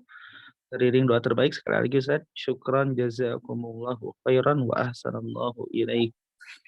Khair, insyaallah teman-teman, ada beberapa informasi yang kiranya perlu diketahui bersama, insyaallah. Informasinya diantaranya adalah nah ini teman-teman, bagi teman-teman yang hadir hari ini di pertemuan pertama di tanggal 11 Juni di malam hari ini, untuk diingatkan ya, barangkali teman-teman bisa untuk membuat resume di hari pertama dan didesain dengan seindah mungkin, semenarik mungkin, yang harapannya resume dari teman-teman itu bisa berdampak buat teman-teman yang mungkin barangkali yang tidak hadir, dan bisa memberikan pahala jariah untuk teman-teman, insyaallah. Insyaallah nanti ada hadiah yang nanti akan disampaikan oleh admin bagi teman-teman yang sudah meresum dan juga mendesain dengan semenarik mungkin, insyaallah. Dan juga boleh dikasih feedback atau testimoninya untuk di pertemuan pertama ini, dan kemudian mungkin bisa disampaikan langsung di komen di grup teman-teman ya.